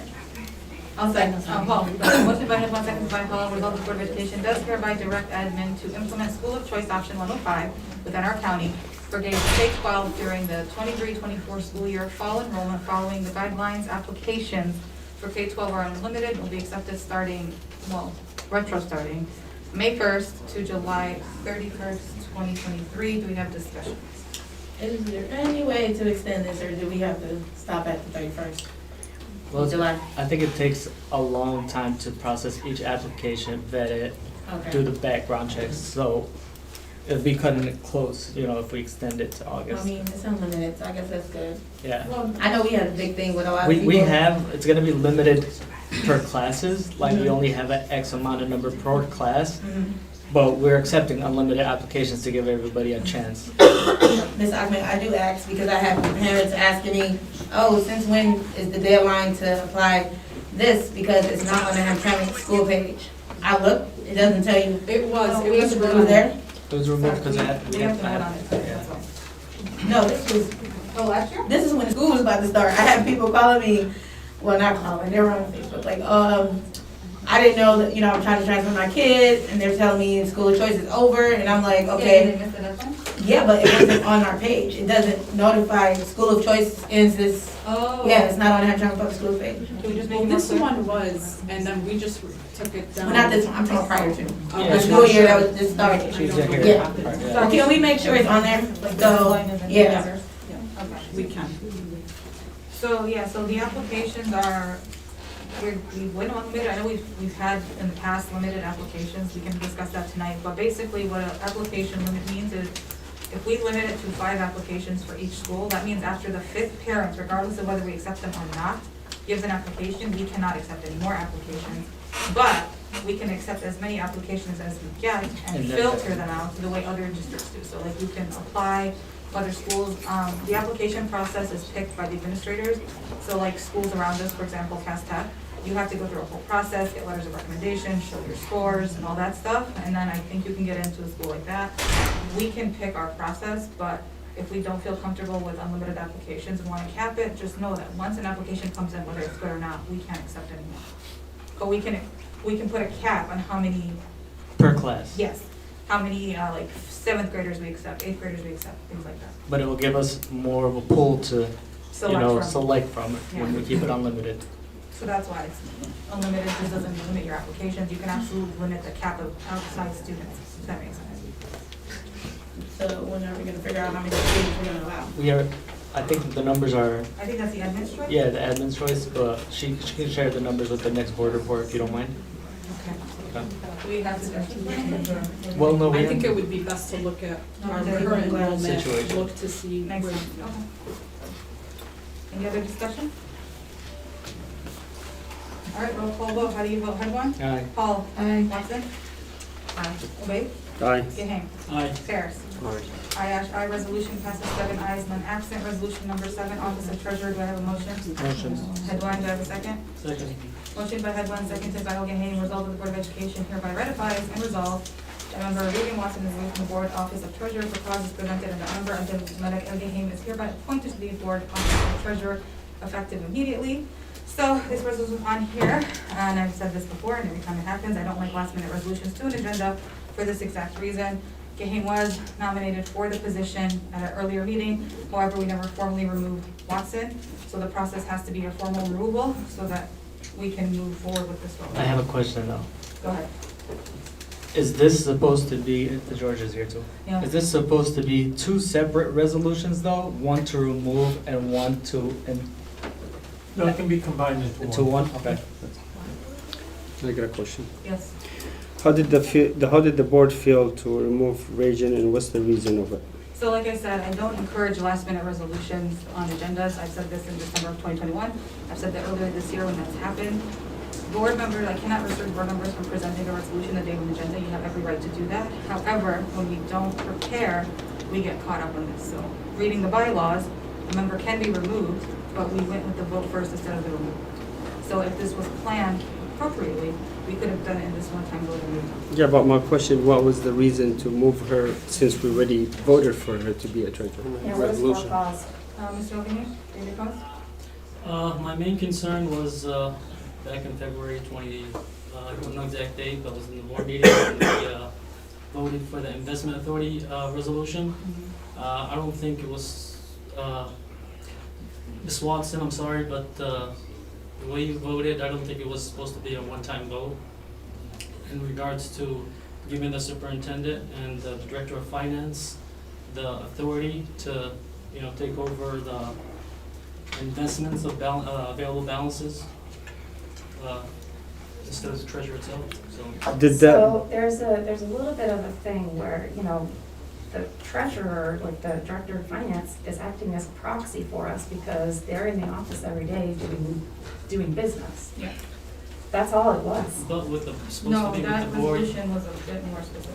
Yeah. But And the most recent meeting that I was granting in, authority to make investments. Yes. Without us looking at them. That's the Right. problem. Right, that was a problem for me too. I just felt it should have never been a one-time decision or vote. So Mr. Headland? that's why I took action and, take responsibility, take this role. But we could have added to our policy that not to be a treasurer. It's the treasurer's role that was being passed on, is what Yes. we're saying. If it's the treasurer's role and you don't want to do that, this is what you had said in the And that's previous what I was meeting. making Let me just clarify too.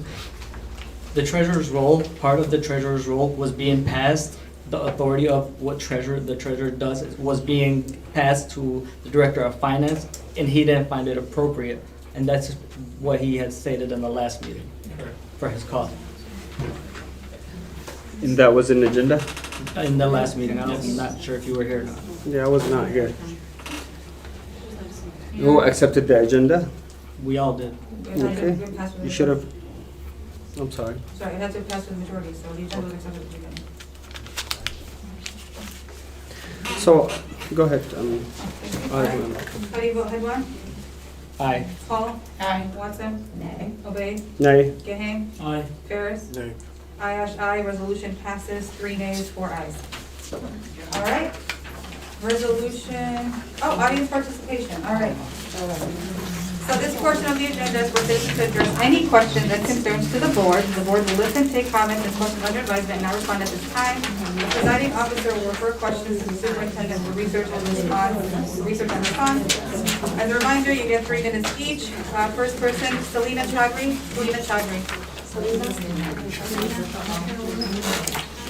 Selena Chowdhury. Okay, teacher voice. I can bring her next, it's fine.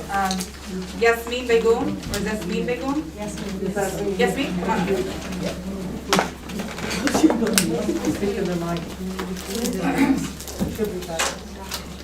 Hello, good evening, everybody. My name is Dr. Trying to talk to the mic close to your mouth. I know it's gross, but you gotta go as close as you can. Hello, Just speak a little louder. good evening, everybody. My name is Jasmine Begum. I am a special fellow at ECE. I have a challenging job. I ask for a pay increase. Thank you. Thank you. All right. Next person, Selena Chaudhry, are you here? Selena? Yes. Come on up.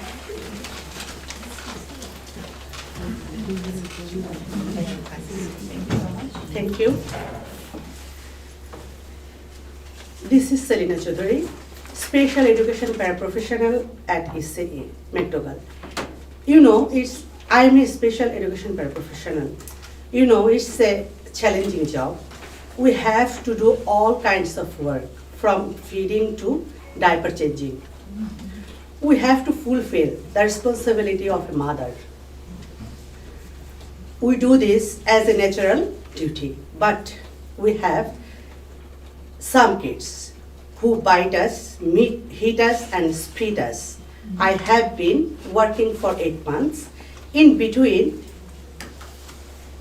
I had to visit the doctor office several times.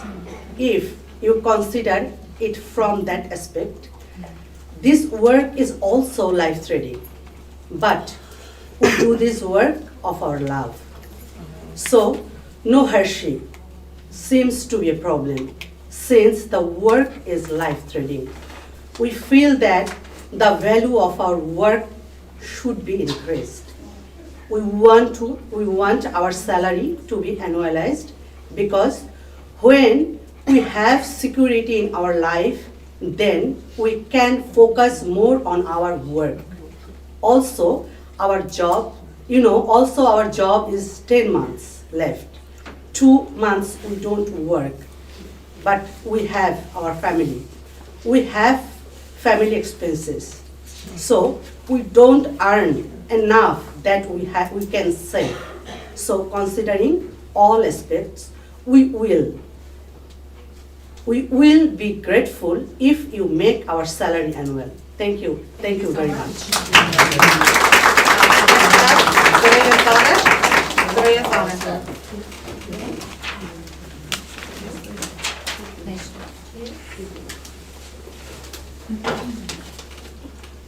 Hi, good evening, everybody. My name is Threya Saleh. I am a pay pro at ECEs and have been working for the district for 10 years. I love my job and love coming to work every day. Now imagine working 10 years and dedicating your life to the district and barely making minimum wage. I have always gone above and beyond for the students and the district, and I feel like the district does not reciprocate. It is a known fact that our counterparts in our district are making significantly more than what we make here. We play many parts. We are the special ed teachers and the special ed parents. We are the translators. We are the lunch aides and the recess aides. And we do a lot more than the job requires. Don't get me wrong, I don't mind that I do more than I am expected of, because I am a loyal and dedicated worker. The para contract did not benefit us, the long-time workers. A 30-cent raise is not enough, especially during the times we live in, now with the inflation. I am here to help out in any way possible, and I am dedicated to the students. This is my community, and I will serve it with pride. But should my own kids suffer, please take the time to address my concerns, and after careful consideration, realize that we deserve fair compensation for the benefits we bring to the district. Thank you.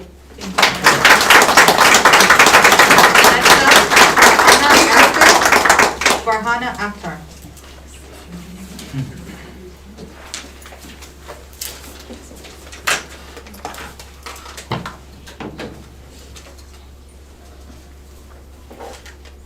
Hi, good evening.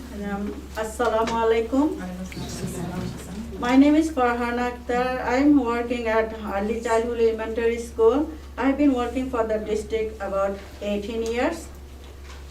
So we play many parts like interpreter, we do the lunch helper, even special paras, sub, etc. I don't mind to do work more, but the contract did not benefit us long-time workers. As 3% raise, like 30 cents raise is just not enough, especially during the times we live in and now with the inflation. Thank you. Thank you so much. Catherine Stafford. Oh.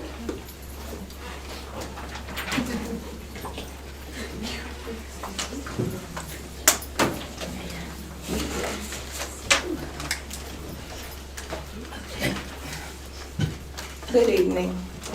My name is Catherine Stafford.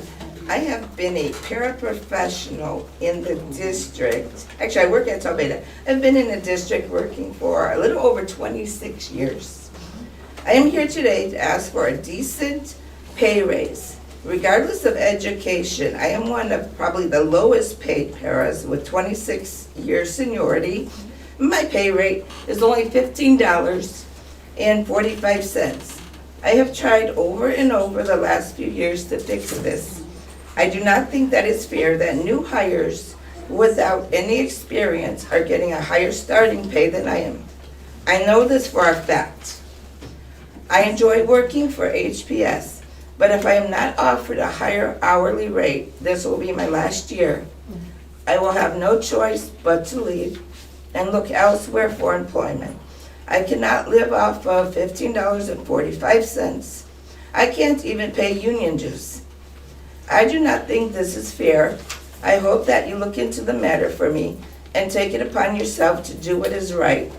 I also am a healthcare provider, and I chose Hamtramck Public Schools over healthcare because I love our students. And I'm sorry I'm getting emotional, but I do love our students, and I do not think this is fair. Thank you.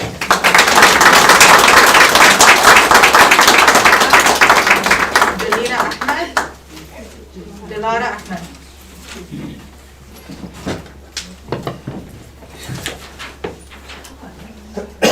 Assalamu alaikum. Good evening. My name is Dilara Ahmed, and I am a preschool paraprof. I have been working for the district 23 years. We play many parts. We are working with special ed kids. We are translators. We are the lunch aid, sometimes subs, and many more than the job requires. A 30 cents raise just not enough, especially during the times we live in now with the inflation. Thank you. Thank you so much.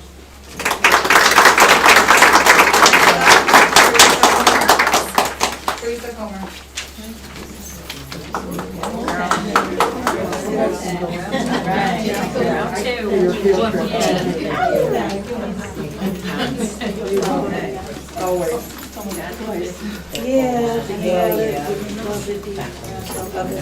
I'm sorry, I have something to say.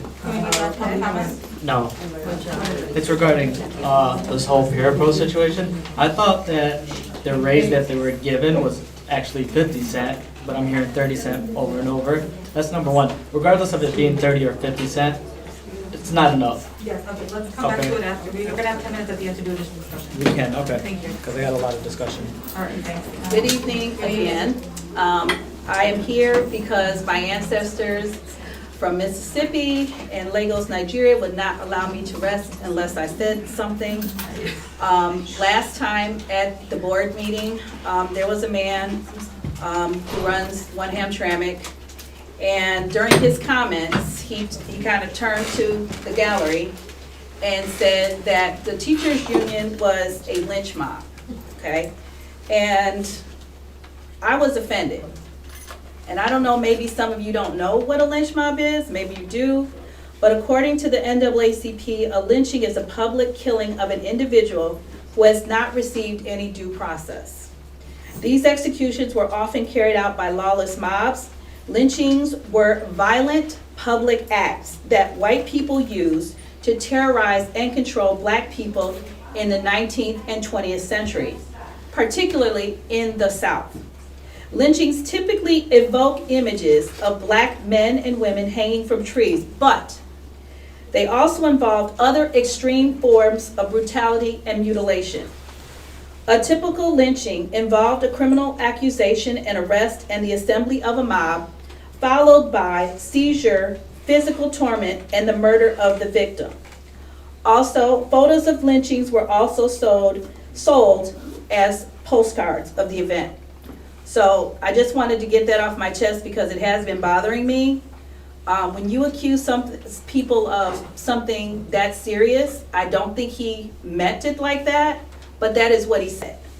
So I'm just informing you that I found it offensive, and I don't think I was the only one.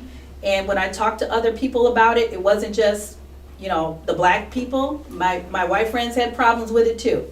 So in the future, I guess maybe looking into the future, maybe have a different response for somebody who is using that type of language. Thank you.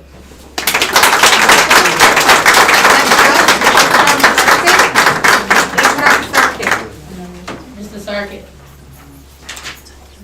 Come on up.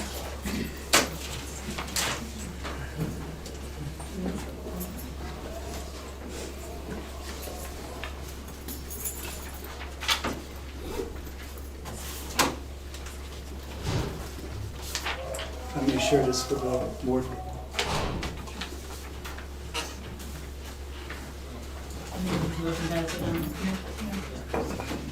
My name is Akram Sarkic. I'm a Spanish teacher at Hamtramck High School, longtime resident of Hamtramck, and I love Hamtramck. I love Hamtramck High School. I will do anything to make this a better place.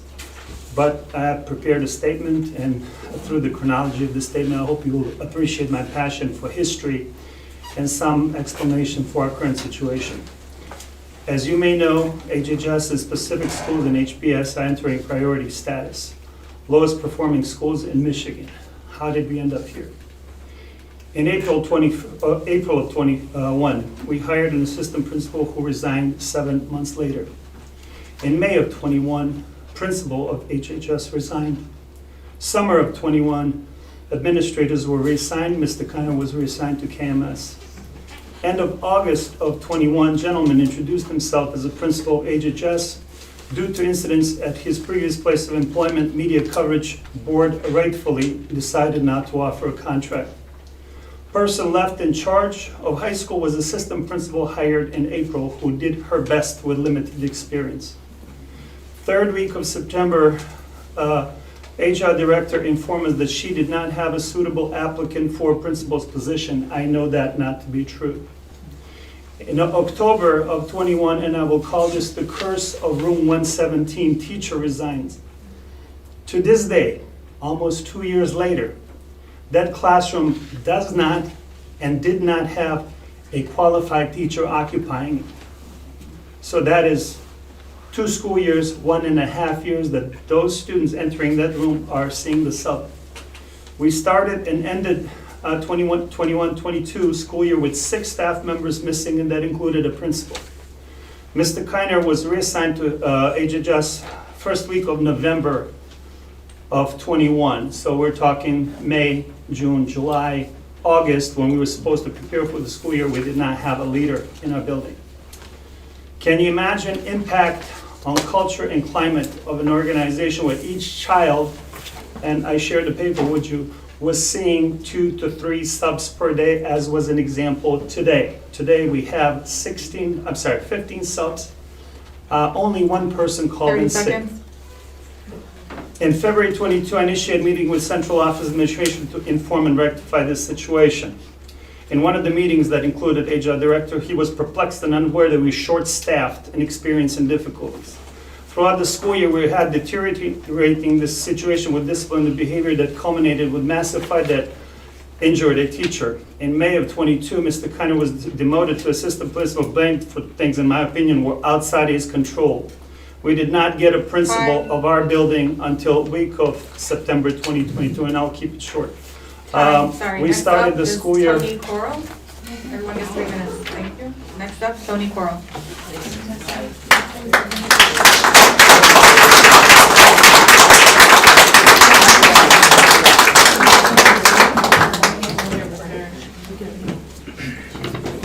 My name is Tony Coral. I teach at Horizon High School. I'm also the president of Hamtramck Federation of Teachers.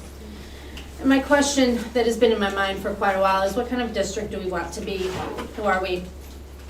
Every action the district takes sends a myriad of messages to the world, many of which Mr. Sarkic was bringing up here leave us with questions. Are we a district that helps employees who are seen as struggling? Are we a district that is capable of having difficult conversations and engaging with difficult truths?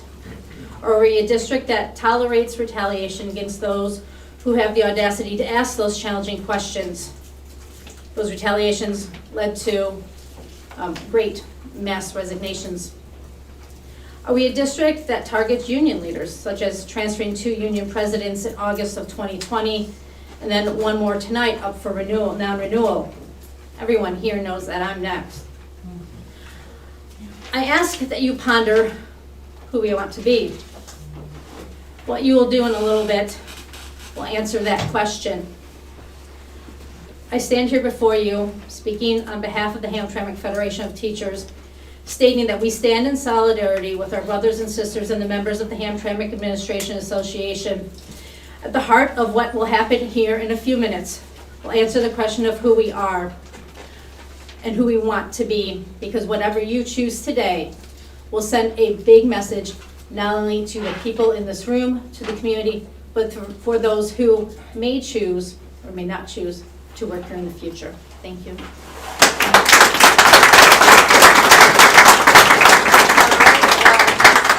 Is consideration of non-renewal of administrators. So before we get to the resolution, the board will now consider and upon a motion, vote upon the recommendation of non-renewal of certain administrator contracts. But first, and in accordance with the applicable statutes, each admin may wish and must be offered an opportunity to discuss the reasons stated for the recommended non-renewal with the board, and they have the right to request the discussion be held in open or closed. And so we're going to start with the one request for closed. Resolution number 8, can I get a motion? Motion. I have head one. I'll second. Motion by head one, seconded by Hall. Resolved that the meeting go into closed session for the following purpose: consideration of recommendation of non-renewal of admin. All in favor? Aye. Any opposed? Motion carries 7 ayes. The meeting went into closed at 7:56 p.m. We're in the other room. Oh, wait, but before we do that, read this out to you guys, sir. I call upon Administrator Employee ID 101832 to discuss their situation in closed session.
Resolution number 9, open session, do I have a motion? A motion. I heard Paul, do I have a second? Mr. Gian. I don't see the resolution here for voting on the. Oh, I'll put it to you, you see this one? This one, Eight? Okay, resolution number 9, I heard Paul, seconded by Watson. Result of the meeting, resume in open session. All in favor? Aye. Aye. Any opposed? Motion carried, 7 ayes, none absent. Meeting went into open at 8:41. What was the motion? Paul and Watson. Thank you. And then 8:41 PM. All right, same spiel. I understand. Sorry. So for all the board members, you have this little piece of paper here. It has the resolution language on it and the ID numbers. Yep. So we can get started with What resolution will this be? we would start at 10 and go 11, 12, 13. But we're not doing resolutions yet, we still have to hear from the people. So I understand that administrator number 100063 wishes to have the discussion in open session, and I call upon you. Employee ID 1. Since it's an open session, Yeah. can you just say the name? Yes, we don't know their name. We don't know their numbers. Oh, Come on up, I don't think I can say your name based on this. Me? Yes.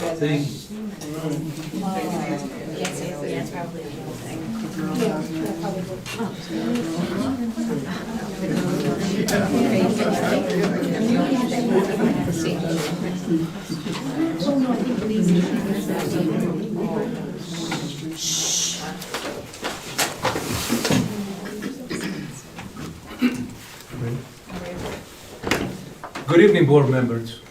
I'm Nueve, the principal of Horizon Alternative High School and also the current director of the District Adult Education Program.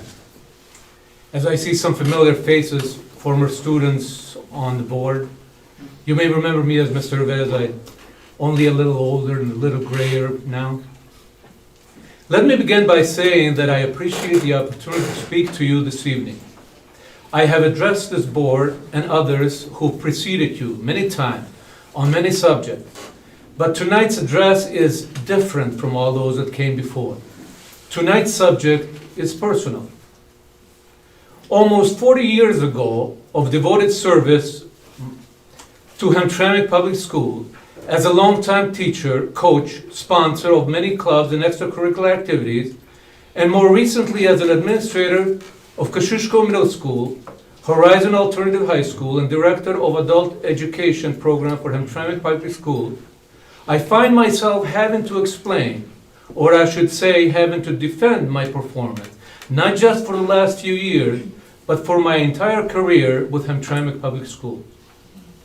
Back in 1983, likely before many of you were of school age, I joined the family of Hamtramck Public Schools as a bilingual teacher, eventually receiving tenure as an English literature and social studies teacher at Hamtramck High School. I was happy and proud to begin my career as an educator in this diverse community of Hamtramck, as I saw myself in many of my students with similar backgrounds and experiences as those which I had. I continue to feel the pride even more today. I am proud of the educational accomplishment, both personally and professionally. I am especially proud of my former students and their achievement.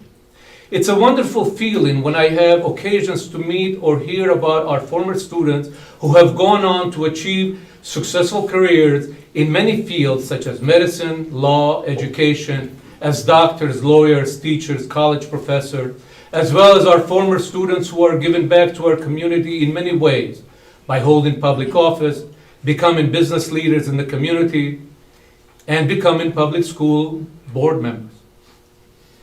This is why tonight I feel heavily disheartened.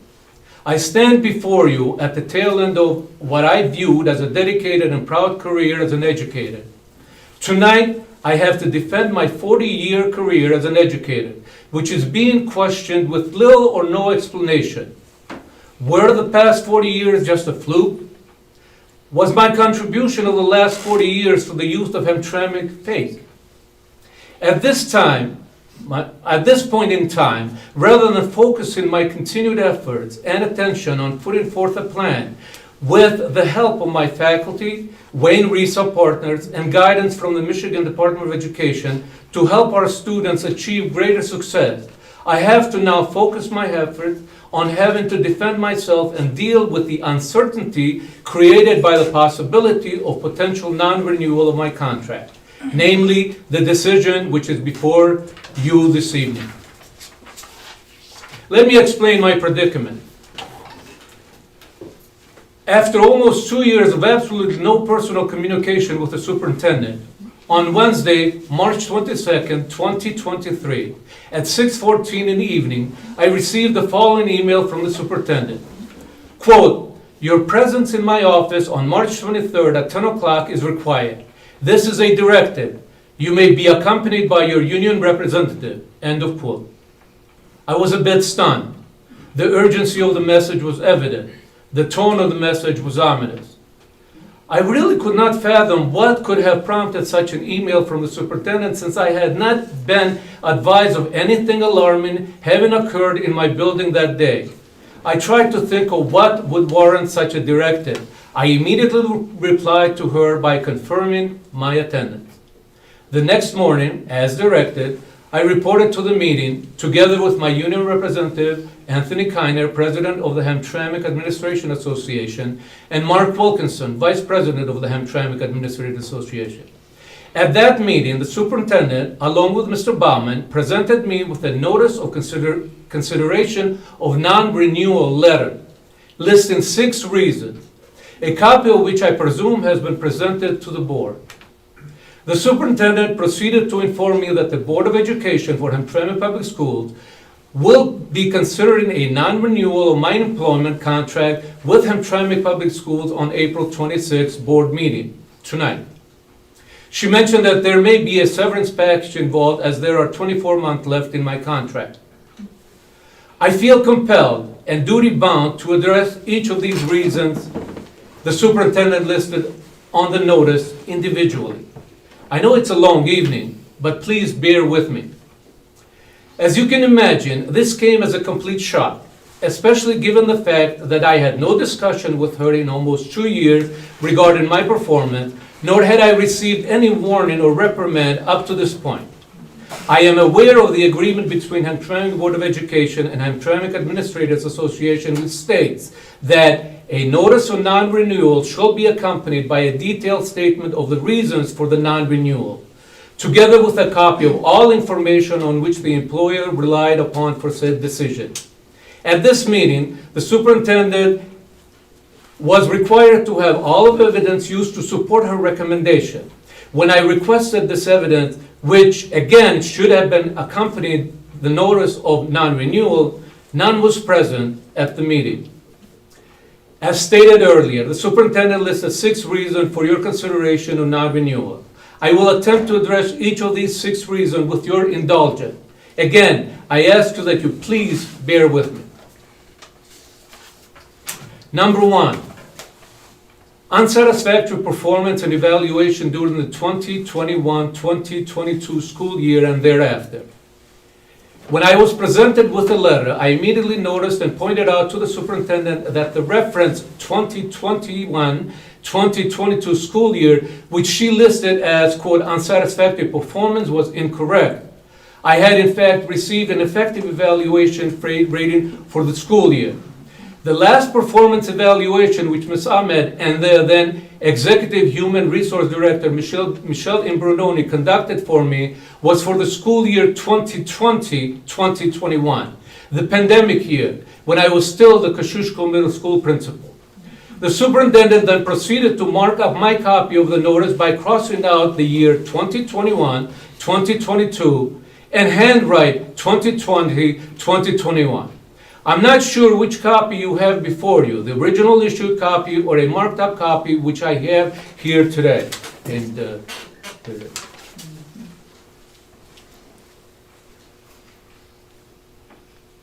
I question this because only the original was placed in my personnel file, not the marked up copy.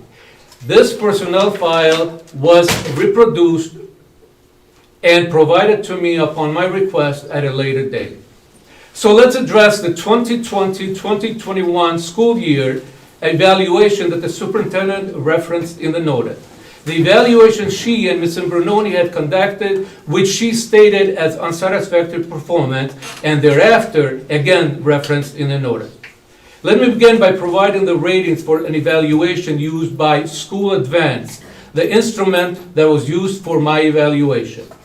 0 to 1.4 ineffective, 1.5 to 2.4 minimally effective, 2.5 to 3.4 effective, 3.5 to 4.0 highly effective.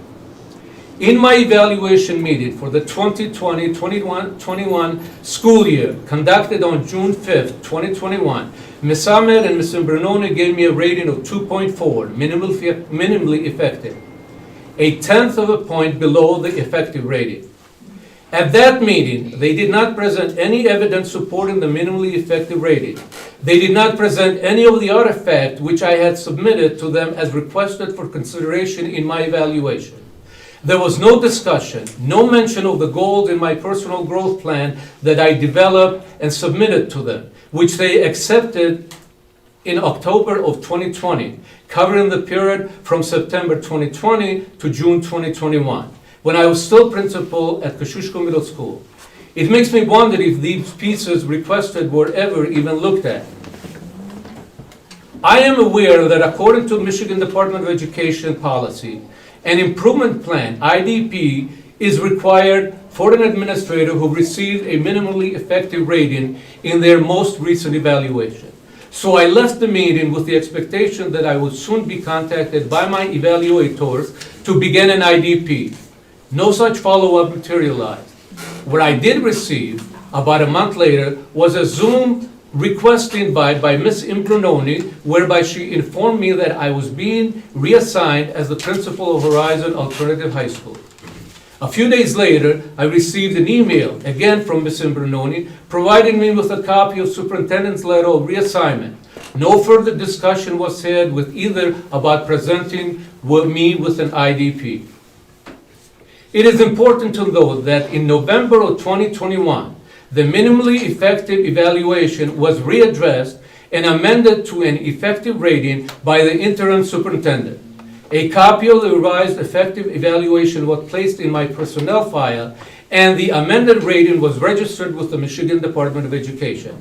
So officially and legally, my evaluation rating for the school year 2020-2021 was marked effective, and thereafter, in 2021-2022, my evaluation rating was 3.0, also effective.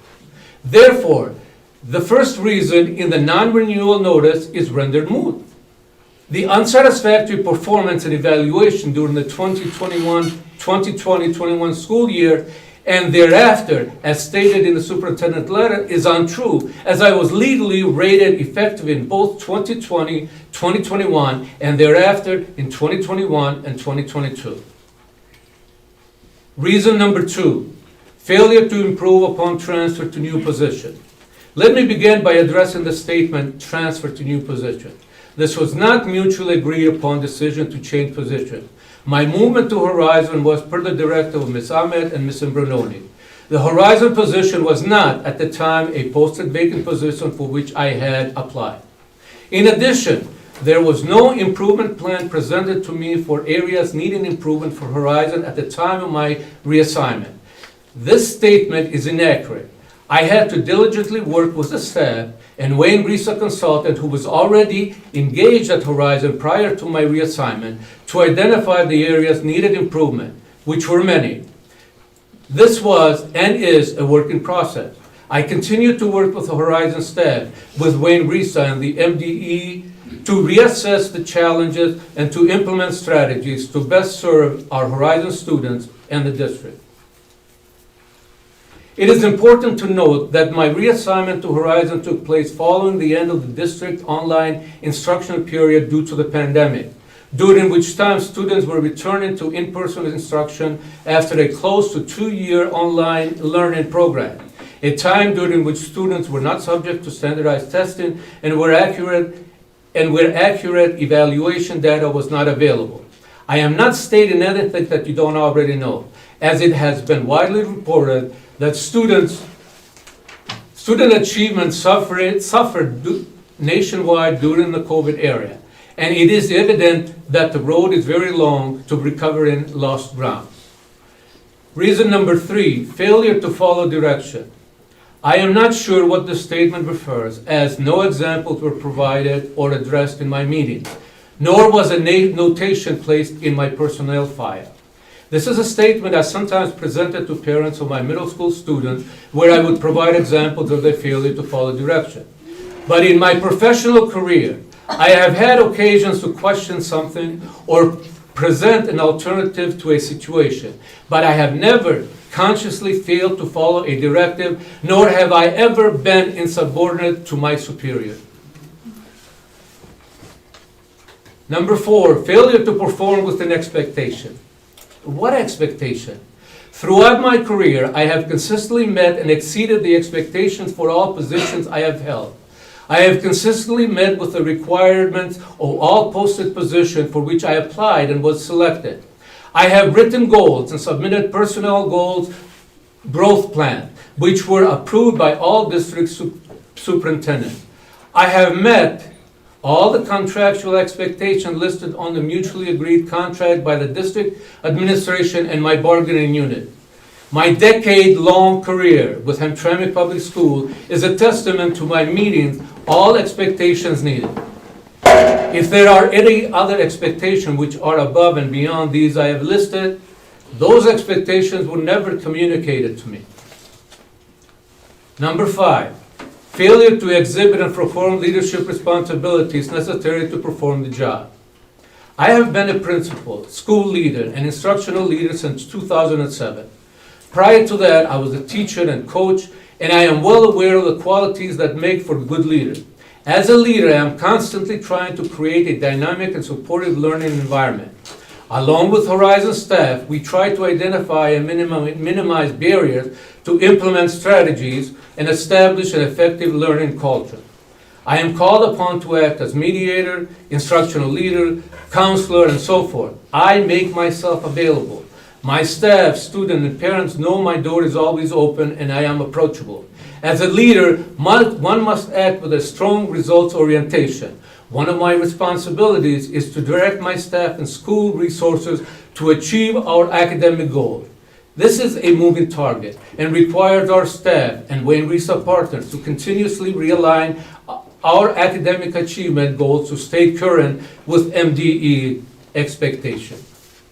I am continuously consulting with staff and colleagues to try to put issues in proper perspective and pay special attention to various stakeholders. Showing interest in others is an important part of a leader's job. It is one of my highly valued responsibilities to assist and help guide my staff to succeed for the betterment of our students. These are leadership qualities I exhibit each and every day so that I can create a learning environment where our teachers engage and challenge the students to learn. If anyone ever had any doubts about my leadership ability, I am sure a discussion about attending the Wayne Risa Leadership Institute would have been appropriate and may have resolved the issue. I am sure that the leadership consultants at Wayne Risa would have been happy to talk to me. Number 6, poor judgment. Forgive me once again, I really do not understand the connotation of this statement. What poor judgment? What does this statement mean? I have examined my personnel file, and having done so cannot elaborate on this statement as there is no notation of poor judgment referenced in my file. My judgment has never been called into question. Has a decision I made ever resulted in a negative outcome due to poor judgment? I am not aware of any, or does my personnel file indicate such an event? Following my meeting with the superintendent and my higher representatives, where I requested the evidence for the non-renewal consideration, as was my legal right to do so, I was later that afternoon provided with an email with the subject line evidence. The evidence provided consisted of the Michigan Department of Education School Data Index that showed Horizon students underperforming in reading and math for the 2021-2022 school year. It is important to note that in the prior 2-year period of 2019-2020 and 2020-21, the state had waived student assessment due to COVID and all instruction was online. Our students had only just returned to in-person learning, which added many obstacles. As I mentioned earlier, the faculty at Horizon, along with Carol Paul, our RISA consultant, have been examining the school index to reassess challenges and implement strategies.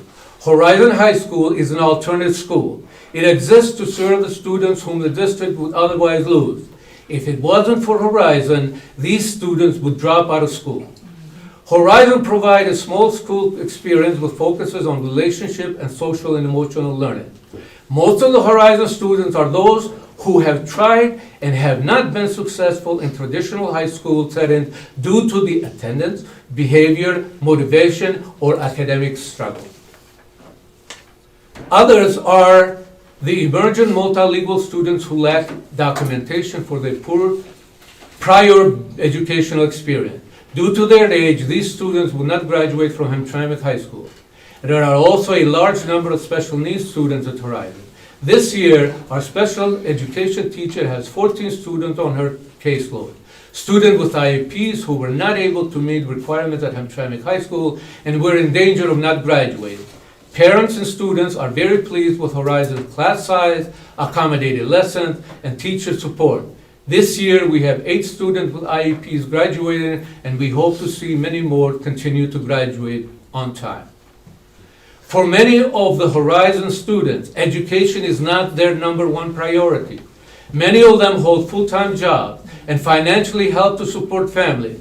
A large percentage of our students are at the above age of 18, legal adults, and they take days off from school to deal with family obligations. Students transfer to Horizon due to attendance, behavior issues. Unfortunately, these behaviors do not instantly remedy themselves, and it is a high priority for us to provide support to remedy them. Statewide data shows that significant percentage of students who are in alternative schools perform below grade level. In Wayne County, most of the alternative schools have been identified for comprehensive support and improvement. Horizon is no exception. iReady data shows 88% of our students are more than 2 grade levels below in reading. And for math, many of those students are 3 or more grade levels below. As a result, paraprofessionals have been assigned to the classroom assisting with instruction in the student's native language. We have a dedicated staff member making telephone calls to get students to attend school. We review students' attendance weekly and monthly as a team and have implemented new strategies. 45% of our students at Horizon are identified as multilingual language learners, and the WIDA performance level indicates that many students are scoring below proficiency level. With the added resources that the district provides, this year, with the training in the areas of language and literacy and continued collaboration with our ELD team, we firmly expect to see improvements in these scores. While the student body at Horizon is diverse, with a significant percentile of Middle Eastern and African American students, there is a limited representation of other ethnicities. Another concern is the overrepresentation of African American and Middle Eastern males placed in the alternative setting. This has also led to a slight gender imbalance at Horizon, 58% male students and 42% female students. To resolve these enrollment issues, we are working with our Pupil Services Department, Hamtramck High School Administration and counselors, and Wayne Resa partners to develop a more transparent process for transition to the alternative setting. Furthermore, according to the U.S. Department of Education, dropping out of high school remains a persistent problem nationally. Many schools now use early warning system, EWIM, to identify students who are at risk of not graduating, with the goal of intervening early to help students get back on track for on-time graduation. Ms. Carol Paul and I attended a series of workshops sponsored by MDE on this process that research has shown to be effective at the secondary level to increase school graduation rates and reduce chronic absenteeism. We hope to implement some of the strategies very soon as we learn more about the system. Finally, in the past, with many of our alternative students not planning to pursue a college education, Horizon 11th graders did not feel it necessary to take the SAT assessment. We are currently working with students, staff, parents, and counselors to ensure that we meet the state requirement. Our efforts are working. This last test period, all but 2 of our 11th graders took the SAT. Next year, I'm sure we will have 100% participation. Board members, this is a copy of my personnel file for the 40 years I've been employed by Hamtramck Public Schools. It contains many things: credentials, applications, letters of application for various positions for which I was selected, and some that I was not selected. But do you know what's not in this file?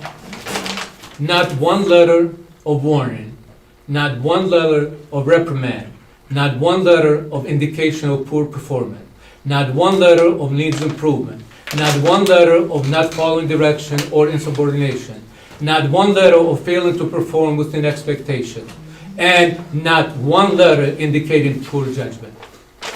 Board members, I stand before you as determined in my conviction for the continuous improvement of our school district and for the continued growth and improvement of our student achievement. This has not changed and will not change. What is before you is a decision of whether you will allow me to continue serving the students of Hamtramck Public Schools and the youth of this great Hamtramck community. Thank you very much, and I will be happy to answer any questions.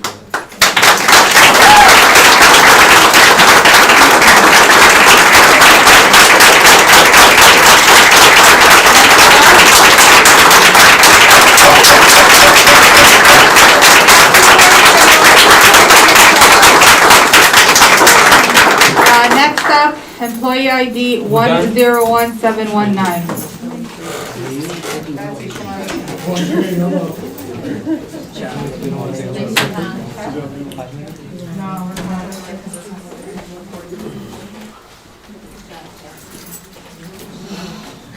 Oh, you're all right. No rush. Can you hit the V-caster for me? What am I doing for you?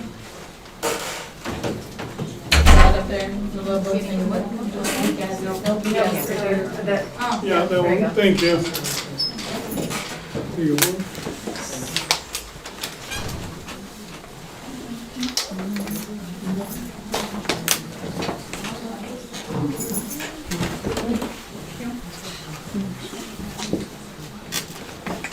I'm gonna give one to Sal first. Thank you. Thank you. We'll wait for Sal to come back.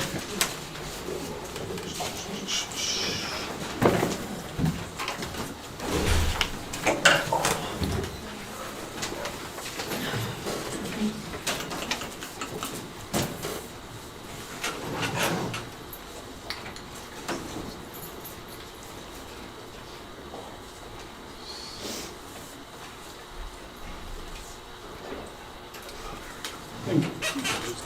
Oh, I'm assuming I should probably wait.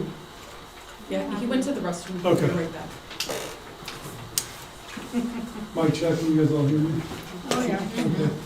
Sure you guys can.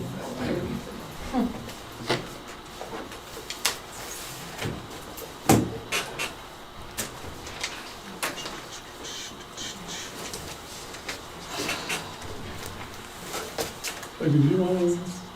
You? Not right now. Okay.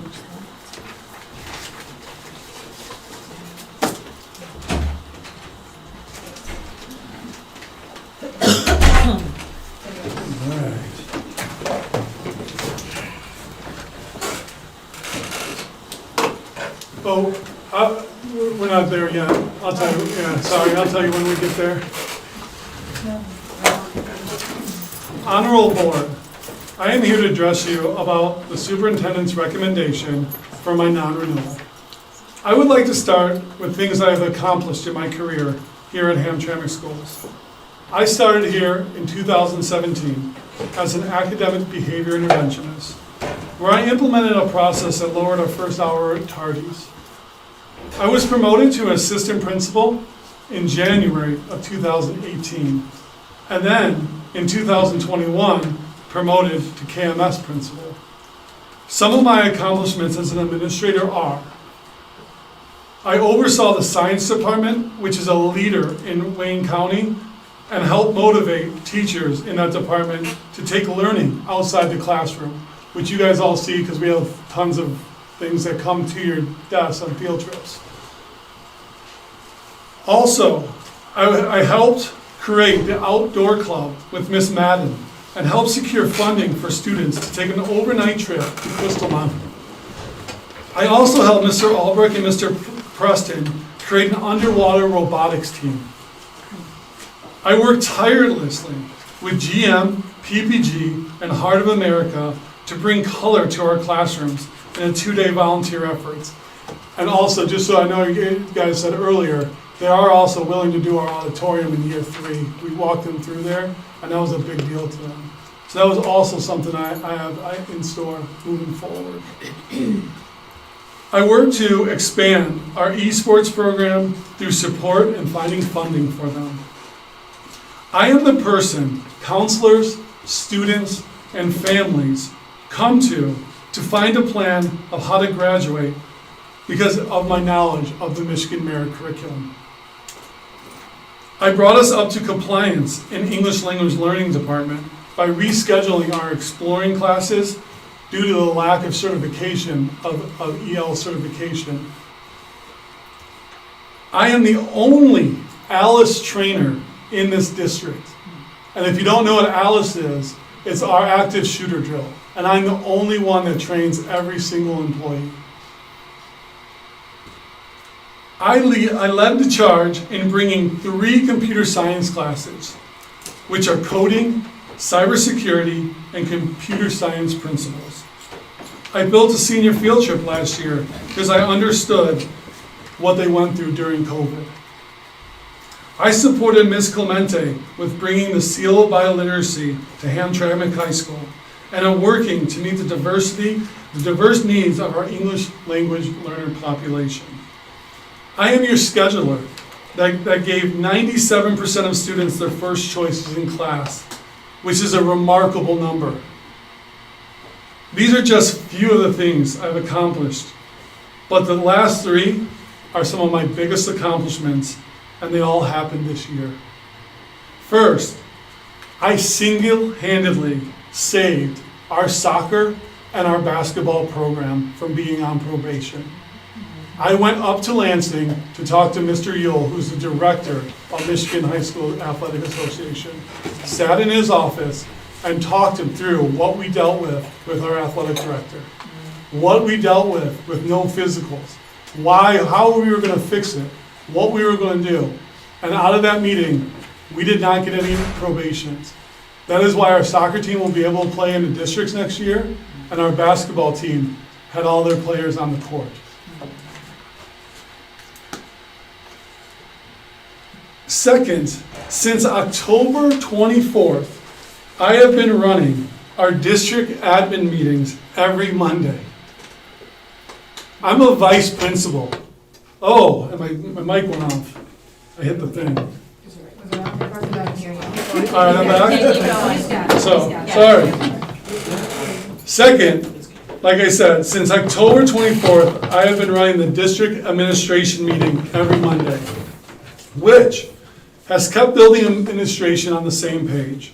With Mr. Nagy, Ms. Paul, I have also started working on bringing back central office systems that the blueprint model had in my first year. These are systems that are vital for us to do our work, for you guys to get reports that you guys need. That is what the blueprint system is. Last Monday, we worked on a walkthrough tool for administrators to use in ELA, K through 6, and classroom management walkthrough tool 7 through 12. Hopefully soon, we'll be able to bring HFT to look over it and implement it next year. However, and this is what I'm really proud of, my biggest accomplishment to date for this district and for our students, while working with Mr. Ahmed, the Vice Chancellor of Wayne Community County District, I am a visionary that created a dual enrollment system that will outshine Cass Tech and Renaissance. We are on track to go with 2 campuses. The first is a Northwest campus that will be adding nursing, dental hygienist, and pharmacy technology. The second is an Eastern campus that will be adding auto body, HVAC, CNC, which is computer numerical controls, and fashion design. We are working to bring this both to us and Horizon, so it benefits both programs. The great thing about this is now students that are not your normal AP classes can get a grade boost of 1.5. So now they can challenge and get challenged and want to come to school because they can get certifications, and certifications out of high school, not out of going to pay for themselves. We pay for their certification. It is an awesome program, and Mr. Ahmed, I'm so excited to work with him. On top of that, towards offering our students a chance to graduate with their associate's degree before their high school diploma. Let me repeat that again. We are on track to offer our students to graduate with their associate's degree before their high school diploma. That is what I am proud of. As you can see, in 5 short years, I have been a high performer for Hamtramck Public Schools. And that is why I've been marked effective 4 straight years in a row. Never minimally effective, never ineffective. I have also been acknowledged by winning the Pop Up to Win grant for MEMIC, and for my outstanding work last year, which I was nominated by Miss Belot. Now, I have to cover some of the things. I have to cover some things that I've done. I want to speak about the lack of specific evidence and specific reasoning related to my non-renewal that I received by email, which I gave you, on March 23 by Ms. Ahmed. While looking at this, I had one real quick observation.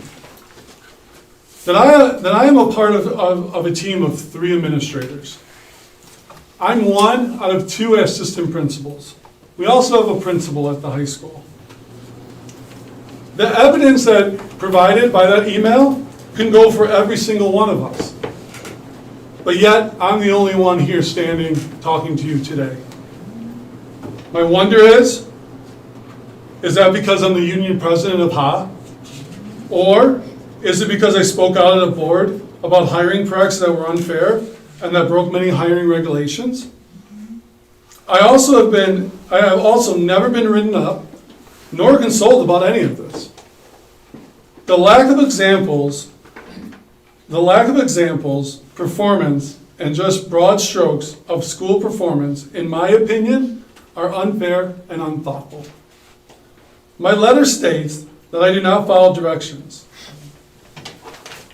This is my employee file. There's no write-ups, and I was never counseled about this. Once again, I have never been written up or counseled about failure to perform within expectations. Instead, I have always received praise by my 3 superintendents for my work, which includes Ms. Ahmed, who promoted me to KMS principal. Once again, I have never been written up or counseled about failure to exhibit or perform leadership responsibilities necessary to perform the job. Once again, I have never been written up or counseled for poor judgment. This kind of probably sounds familiar because it's the same thing you heard. It's 4 of the same items. I also mentioned before that the last 4 years I have been rated effective. And as I stated earlier, I have done many things to prove that I exhibit and perform leadership responsibilities. With that, let me walk you through the evidence that Ms. Ahmed provided me by email. Let's put some context into test scores. And this is where you can go to the board. This is where the board comes in. So, this is, I don't even know how you say it, but it's the Michigan Department of Education, and it actually shows teacher value add and building value add, which what that means is student growth. It doesn't look at proficiency, because what the state is seeing is proficiency isn't a really good marker of where the building is actually at and what the teachers are actually doing. What you really want to do is look at student growth and the cohort growth. So what I'm going to show you is pretty alarming. In SAT evidence reading and writing and SAT math, the high school's growth indicator is well above expected. Our M-STEP was expected, but just shy of being above expected. The actual scores of reading are 3.32 with math of 3.03 and social studies is 0.77. Let's compare that. Let's compare it to our competitors. Frontier International. Reading scores, a negative 0.23. Their teachers are actually impacting kids' learning. And math of 1.93, which we are well above. Let's move to Oakland International. Oakland International's reading score, 1.71, and math, 1.81. Fitzgerald, who receives a lot of our students. Reading scores, 0.72, with a math score of negative 0.52. Cass Tech is well below average, and that is an extreme competitor of ours. SAT evidence and reading and writing is expected, but as you see, it's in the negative. Dearborn, they do really good on that M-STEP, but as you see, below expected in math, SAT evidence-based reading, and evidence SAT math. That data shows that the high school is filled with great educators and administration team that works hard to bring students up to grade level. So let me explain. The board's done now. You don't have to look at the board, so you can focus back over here. Let me explain this very broad data that Ms. Ahmed provided in her email. Since I've been here, the majority of our freshmen are about 3 or more years behind. This year alone, in our fall reading test scores, shows 64% of our ninth graders were 3 grades or more behind, with 7% being 2 grades below. That makes up 71% of our ninth graders that are either 2 or more grade levels behind in reading.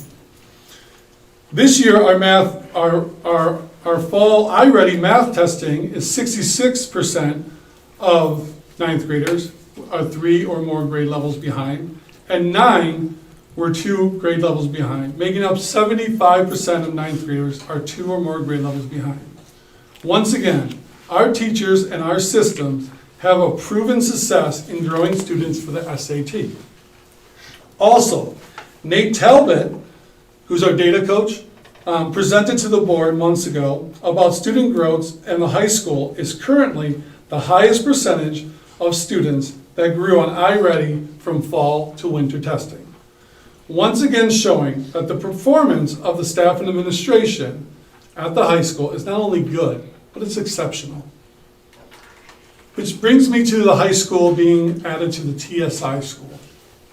This doesn't surprise me, because we have a real problem in this district that we have to solve K through 12. Over 3 years ago, Sarah Filipiak, Chris Veronic, Kate Reith, and I looked at our district data, and we saw a trend that was super alarming. Our district shows that a lot of students flow from Dickinson West to Kosciuszko Middle School, to high school, to Hamtramck High School for 1 year, to Horizon, with most of these students being African American students. The team came up with a solution to create a 9th grade class that was led by an academic behavior interventionist to help with social emotional skills and academic monitoring. This program cut down on the number of students that needed to go to Horizon and helped with early success in high school. Which 9th grade, if you guys don't know, 9th grade is like the most important time. Failures in 9th grade indicate that students won't graduate high school. So, you're probably asking, if you had a program, why are you on TSI now? Well, first, the academic interventionist who ran the program left 2 years ago, and that position is still open, which that's a title fund. In Title I, that 15%, that's a Title I funded program. Last year, Mujal Al-Haidi denied interviews for the job when the high school team requested interviews for that position. And this year, the board turned down the candidate the committee picked. That puts 120 students without support that it needed for them to find success in the high school. Second, and most important, in 2017, Dickinson West was identified as a targeted support and an improvement, and is now a CSI school. To this point, the district has not provided additional resources to Dickinson West, and currently rescinded a position of assistant principal at Dickinson West, which MDA was advocating for. Why do I say this? If you go back to 2017 and now fast forward to 2020, those same students were now last year's 11th graders. It is not a high school issue. This is a district issue that has not been solved since 2017. I also have firsthand knowledge of how DW is treated from my time as principal as KMS. I was working with Ms. Danforth to fix that, from the portables to room structure to sharing resources. If you want to fix the pipeline and help African American students in our school, this honorable board has to focus on Dickinson West and has to provide more resources to Dickinson West. Also, let me remind you of data that's really good for the high school. That is a 95.9 graduation rate, and that's up from 88.4. Also, I find it unfair and unthoughtful that as a piece of evidence, Ms. Ahmed states the decreasing enrollment as one of my non-renewals. I came here in 2017-2018 school year. The enrollment is as follows.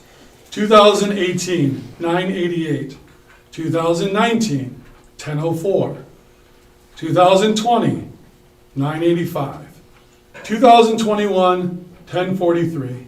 2022, 1045, which is an increase of 57 students from when I started, with 2022 being the outlier, but due to COVID. This year in MyStar, it shows that during the fall count, it was 1049. So let me move to the next piece of evidence. The biggest problem with all this evidence is that it is the direct correlation of what I spoke about at the October board meeting, about understaffing of the high school, which directly correlates to safety, test scores, and attendance at the high school. Let me start with the event that snowballed the high school into chaos, which was my promotion to KMS as principal by Ms. Ahmed. However, let's rewind just a month earlier, when Chris Veronic left for another position. With me transferred to KMS, it left Ms. Al-Falawi on her own to enter the summer prepping and starting the school year. I am not blaming Ms. Al-Falawi. She was set up to fail. She was hired during the COVID years as a new administrator. She had very limited experience running a building during a regular school schedule. So let's go to the first day of school, which was Mr. Johnson's first day. And it was very chaotic. Lines of students were in the hallway waiting to get schedules. All educators know that the start of the school year sets the tone, and the tone that was set was chaos. While the central office was focused at Dickinson East, everyone forgot about the high school being understaffed. And with administrators that never ran Hamtramck High School before. While I'm glad to be at my position of assistant principal because it suits my family and my career goals better, I stepped up for the district and the high school staff in November of 2021 when asked by Mr. Nagy. I assumed the interim principal position, which I was happy to do for the district and happy to do for the high school staff. During that year, we were extremely understaffed. Not because we didn't have candidates. It was because intentional roadblocks were placed by HR department not to interview candidates. Last year, we were averaging 9 to 12 subs a day, with multiple times 18 subs in a day. Some students went to 4 classes that were led by a sub or a teacher teaching on their prep. That is not a recipe for success for test scores, attendance, or safety. This is still currently the case.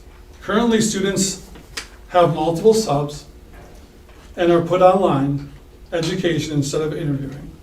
The high school administration asked for help last year, but limited and sporadic help was given. Also, turnover in central office in the last 2 years really created a lot of problems. We are going on our 4th curriculum director in 2 years. We are going on our 4th resource director in 3 years. And our 3rd pupil service director in 2 years. That puts enormous pressure on our administration and then also enormous pressure on our teachers. With all that said, in closing, I believe that the evidence that I have provided you today shows that I am an effective administrator who facilitates the academics and social well-being of the Hamtramck High School. The effective ratings can be seen in my official evaluations over the last 4 years, 2 of which I have been evaluated by Ms. Ahmed.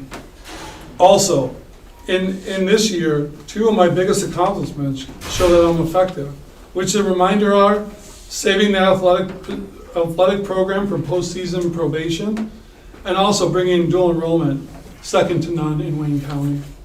Also, so I asked the board members to vote not to adopt the resolution of my non-renewal because I am an advocate for this community. I consistently support teachers and students, and I always do what's best for kids. And I thank you for your time.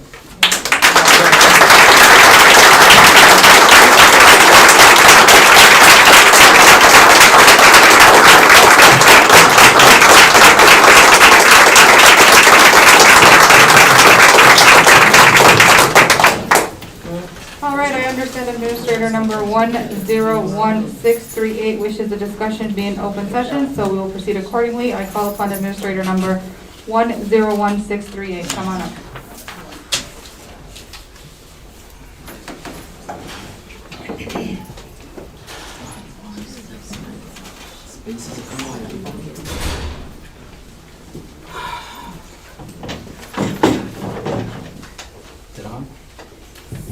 Good evening, Board, Superintendent. So I'll try to read through this as accurately as possible and without speeding because it's already 9:30. Take your time, this is your time. Thank you. Yes. So, response to consideration of non-renewal. That's what I'm obviously here to speak to you about. Honorable Board of Education. I am here to protest a proposed non-renewal of my contract as the district's ELD director. Please allow me to begin by giving some context for this unjustified proposed non-renewal. 15 months ago, I was requested by the Hamtramck Board of Education to serve as the interim superintendent of Hamtramck Public Schools. I did so while also serving as the ELD director of a district that serves an 80% plus multilingual learner population. While the workload was extensive, I was proud to serve the Hamtramck community that I have served since 2017, and in Hamtramck in multiple educational roles for almost 20 years. In my term, I worked to stabilize the district, bring it up to compliance, meet the needs of the Hamtramck school community, and grow student achievement. I did so in both of the positions that I held. The recent decision to propose my non-renewal is one that comes from retaliation and a deliberate attempt to sabotage my career by specific individuals whose interests and actions are inconsistent with the best interests of Hamtramck Public Schools. The superintendent indicated that there were 8 reasons for the proposed non-renewal of my contract. A cursory review of these reasons raises 2 sets of issues that I must address before I move forward. First, it appears that the superintendent is attempting to confuse your honorable body about what we are here to discuss. She appears to believe that we are here to discuss my performance both as an ELD director and an interim superintendent. While I am proud of my performance as interim superintendent, the only issue before your honorable body is whether my contract should be renewed for the position of ELD director. Thus, my comments will focus on this issue, and this board's focus should be on this issue as well. Second, the recent decision to propose the non-renewal of my contract as ELD director is one that has been made with absolutely no evidence to support it. The reasons listed for my non-renewal have been stated without any evidence to support them. Further, in the presence of 2 HA union members, I verbally asked for evidence from the superintendent and the interim HR director on March 23rd, 2023. They indicated that they did not have any. Moreover, I was asked in writing on April 1st for the superintendent and the board to provide such evidence and yet to get a response. So, to start, it is important to acknowledge that the district did not provide any evidence for the purported reasons for the non-renewal of my contract. Accordingly, it is quite clear that these alleged grounds for my non-renewal are false and unfounded. Still, I will now publicly address what the superintendent indicated were the 8 reasons for the proposed non-renewal of my contract. Did your mic die? Oh, I think it did. Testing. No, they're dying. Oh, But take your time. thank you. Awesome. All right, so I think I know where I left off. All right, still, I will now I mentioned that part. Reason number 1, failure to follow directions. What directions is the superintendent referring to? I have followed all directives every year and have years of effective and most recently highly effective evaluations. Just this year alone, while serving as the interim superintendent, I worked to bring accountability for Title III and Section 41 employees by setting up systems and processes for Parlog semi-annual certification, program evaluations, and communicated to employees that the need for them to work within their allowable funded job descriptions. I complied with all requests, shared thorough departmental weekly updates, held weekly departmental meetings, and maintained professionalism at all times. I adhered to all requests and directions and have never received a single complaint about not following them. Reason number 2, failure to perform within expectations. I went above and beyond to meet and surpass all expectations of government, community, and board relations. I was actively involved in the development, recommendation, and administration of ELD district policies. I facilitated the development of short-term goals for the district and worked with the CFO and directors to clean up the district financial practices, systems, budgets, as well as develop programs, as well as develop the necessary financial strategies to meet the district goals. I worked to develop innovative programs like the Seal of Biliteracy for the Hamtramck students. Kudos to the team as well, and Clemente, specifically for the biliteracy. You've probably seen it on social media. I kept all board members informed with appropriate information as needed through weekly, extensive, and detailed board reports about the ELD department. I maintained comprehensive meeting materials with all adequate background information, previous actions, and recommendations. I addressed, and recommendations, much better.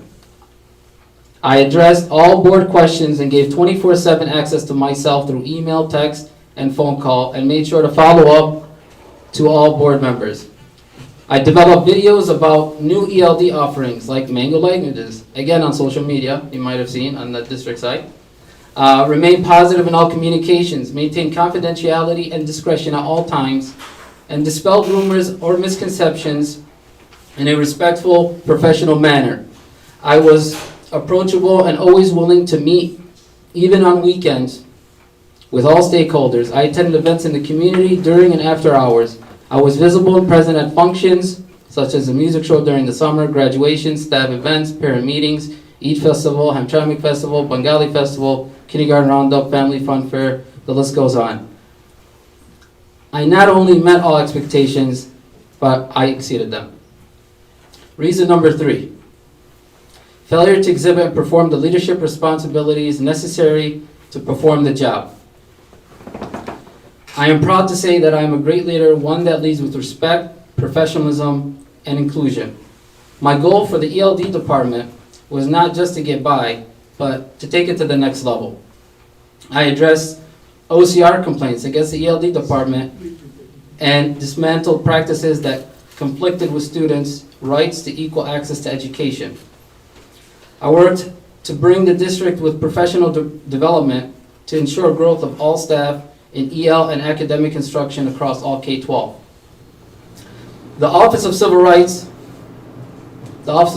cleared the district of any wrongdoing due to the proactive approach the team and I took to address concerns. I consistently kept staff informed of important matters. Personal matters were handled with consistency, fairness, discretion, and impartiality. I delegated responsibility to staff within their abilities and then provided support to ensure their success. I worked side by side with union leadership to build relationship with staff groups and establish trust and effective sharing of information. I conducted regular and purposeful visits to buildings and classrooms. I created robust systems that were both transparent and effective. I maintained a positive working relationship and frequent meetings with all. I conducted frequent visits to all buildings, classroom and departments, and the recreation department. I attended weekly administrator meetings, attended committee meetings, and attended leadership conferences.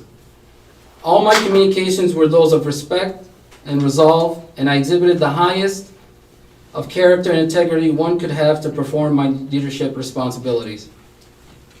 Reason number 4, poor judgment. I'm being accused of making poor judgment as an ELD director without a single example. What actions have I taken constitute poor judgment? I made crucial and vital decisions constantly to ensure the compliance, continuous growth, and stability of the district, and I did so regardless of the retaliation and attacks. I ensured EL students had equal and equitable access to district curriculum and ensured the same grading scale. I ensured the submission of all documents requested by the Office of Civil Rights. Met with EL and special education parents and advocates to address concerns that plagued the district well before my time for both EL and special education. I addressed staff complaints with confidentiality and professionalism and communicated with all staff with respect. I actively sought parental input and created methods for parents to be actively involved in decision-making by creating a district-wide survey with a third party, Hanover, which is an unbiased entity. You may be familiar with it. You kindly approved that. Engaging them in committees, held one-on-one and community organization meetings, and worked with the Director of People Services to create a translated parent concern document and documentation system to be used for data collection and trend review. I placed bilingual parent liaisons into school buildings and budgeted for schools to have their own for the fall for instant support or sooner, given the applications. I placed EL facilitators and EL coaches in high needs buildings. I provided all staff with opportunities to grow through professional development, reinvigorate the ESL endorsement reimbursement program, provided continuous SIOP training, standardized language and literacy instruction, and more. There's a little more, so bear with me. Reason number 5, acting in a manner that has exposed the district to liability. Let me get some water first.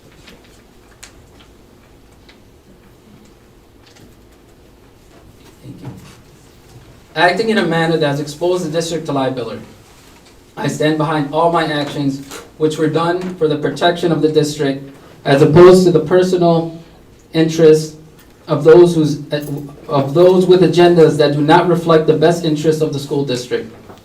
In the midst of false accusation and lawsuits, I maintained full confidentiality regarding all legal matters and adhered to the request of not speaking about the investigations until they were completed.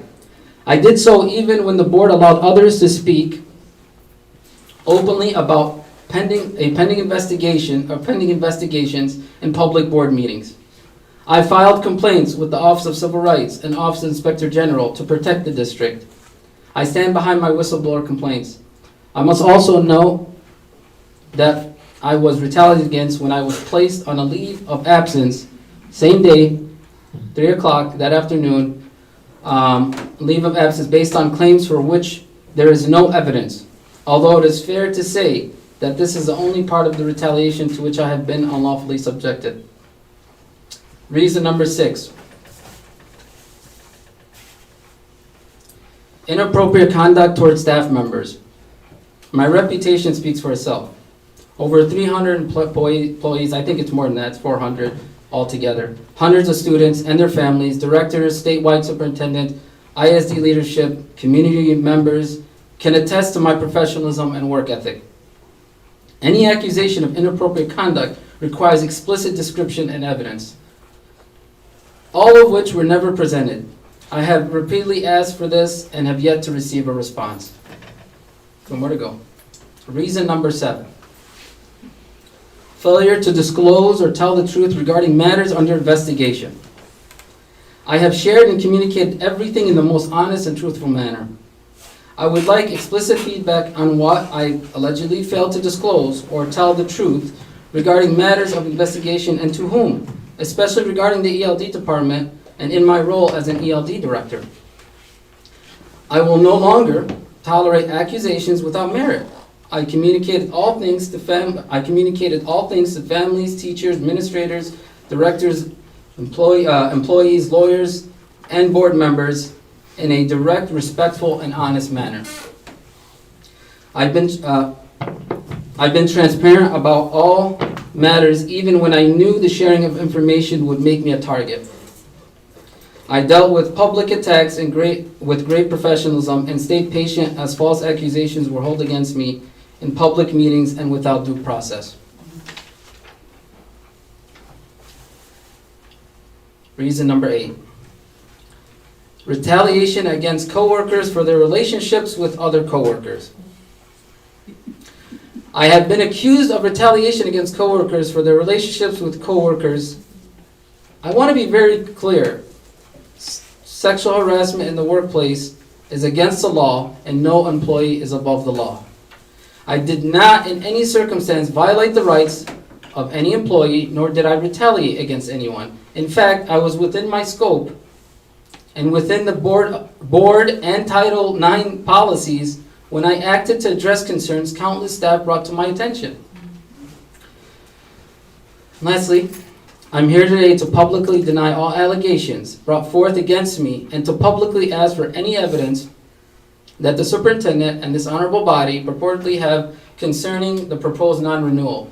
I am incredibly proud of the work accomplished by myself and the entire central office team who have worked endlessly to grow and support Hamtramck staff, students, and families.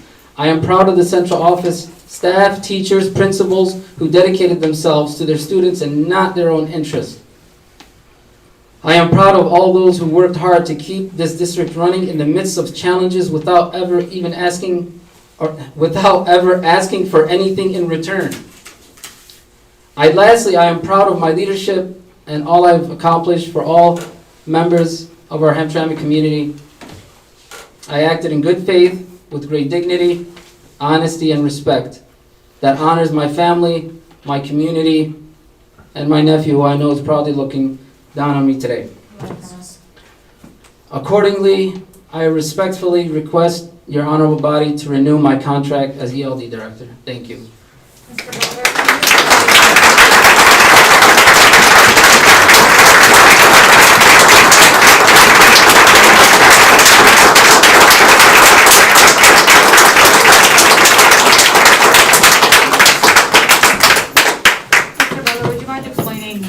Issue with the evidence, particularly with this employee?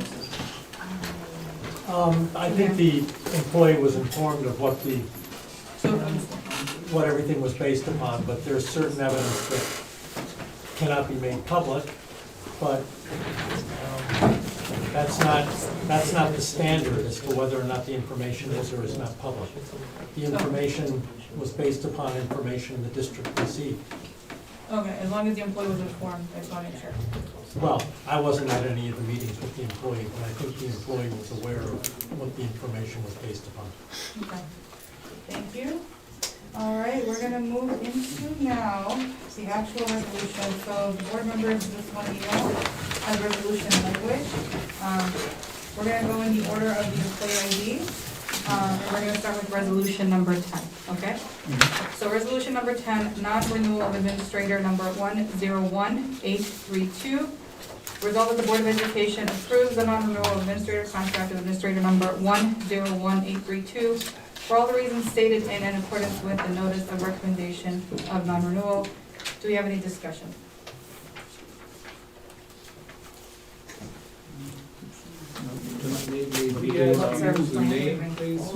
Since we're already. Sorry, that one's in closed session, right? Yes, I think we're allowed to ask questions. That's a closed session. Mr. Golder, are we allowed to ask questions if the first person went into closed session? I beg your pardon? So the first administrator went into closed session. Can we have any discussion about the vote or no? As long as you don't reveal the individual. Okay. Any additional questions? No. All right. How was that person evaluated? Ms. Ahmed? Through the evaluation system that we have there. Yes. Advanced Ed. So all administrators had the same evaluation tool, but for this year, he has not been evaluated, still due on June 30th. So everything was, the information that you received, the information he received, most of it is qualitative data based on the OCR complaints, based on the feedback from Wayne Risa, based on observations, based on just looking and observing the concerns in the department and the lack of leadership. Thank you. Well, How do you vote, Hall? Aye. Watson?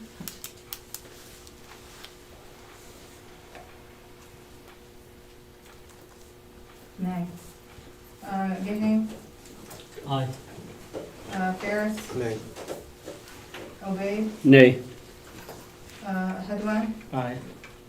And Ayash, aye. Resolution passes 4 ayes, 3 nays. Resolution number 11, non-renewal of administrator number 100063, in the same order that you presented. Result that the Board of Education approves the non-renewal administrator contract. Resolution number 11, non-renewal of administrator number 100063. Result that the Board of Education approves the non-renewal of admin contract of administrator 100063 for all reasons stated in and in accordance with the notice of recommended non-renewal. Do we have any discussion? Hey, did you have to, Say it again? did you get a resolution by members yet? What do you mean? Did a member? Oh, shoot. Yeah. Oh my God, I'm sorry. From the top. Resolution number 10. Motion. 1 second. Yeah, resolution number 10, non-renewal administrator number, thank you, 101832. Do I have a motion? Motion. Thank you. I have a headline. Do I have a second? One second. Hall, okay. Thank you so much. Resolved that the Board of Education approves the non-renewal administrative contract for administrator number 101832 for all reasons stated in and in accordance with the notice of recommended non-renewal. So resolution 10, motion by Headland, seconded by Hall. How do you vote? Hall? Aye. Watson? Gahane? Aye. Headland? Aye. Ferris? Nay. Nay. Aboyd? Nay. Okay, so an Ayash, aye. Resolution 10 passes, 4 ayes, 3 nays. Thank you. Resolution 11, non-renewal administrator number 100063. Do I have a motion? Motion. I have Headland. Do I have a second? I'll second. Motion by Headland, seconded by Ayash. Resolved that the Board of Education approves the non-renewal of admin contract of administrator number 100063 for all reasons stated in and in accordance with the notice of recommended non-renewal. Do we have any discussion? Roll call vote. How do you go? Hall? Aye. Watson? Nay. Gahane? Nay. Nay. Okay, 1 second. Ferris? Nay. Nay. Obaid? Nay. Nay. Hedwan? Aye. And Ayash, aye. Resolution fails. 4 nays, 3 ayes. Resolution number 12. Resolution number 12. What is it? Can we? Resolution number 12, non-renewal of administrator number 101719. Do I have a motion? Motion. I have Headwan. Do I have a second? I'll second. Resolved that the Board of Education approves the non-renewal of admin contract of administrator number 101719 for all the reasons stated in and in accordance with the notice of recommended non-renewal. Do we have any discussion? No? Okay. How do you go, Hall? Nay. Nay. How do you go, Watson? Nay. How do you go, Gahane? Nay. How do you go, Ferris? Nay. How do you go, Obaid? Nay. How do you go, what do I call you, Hall? Hedwan? Nay. Nay.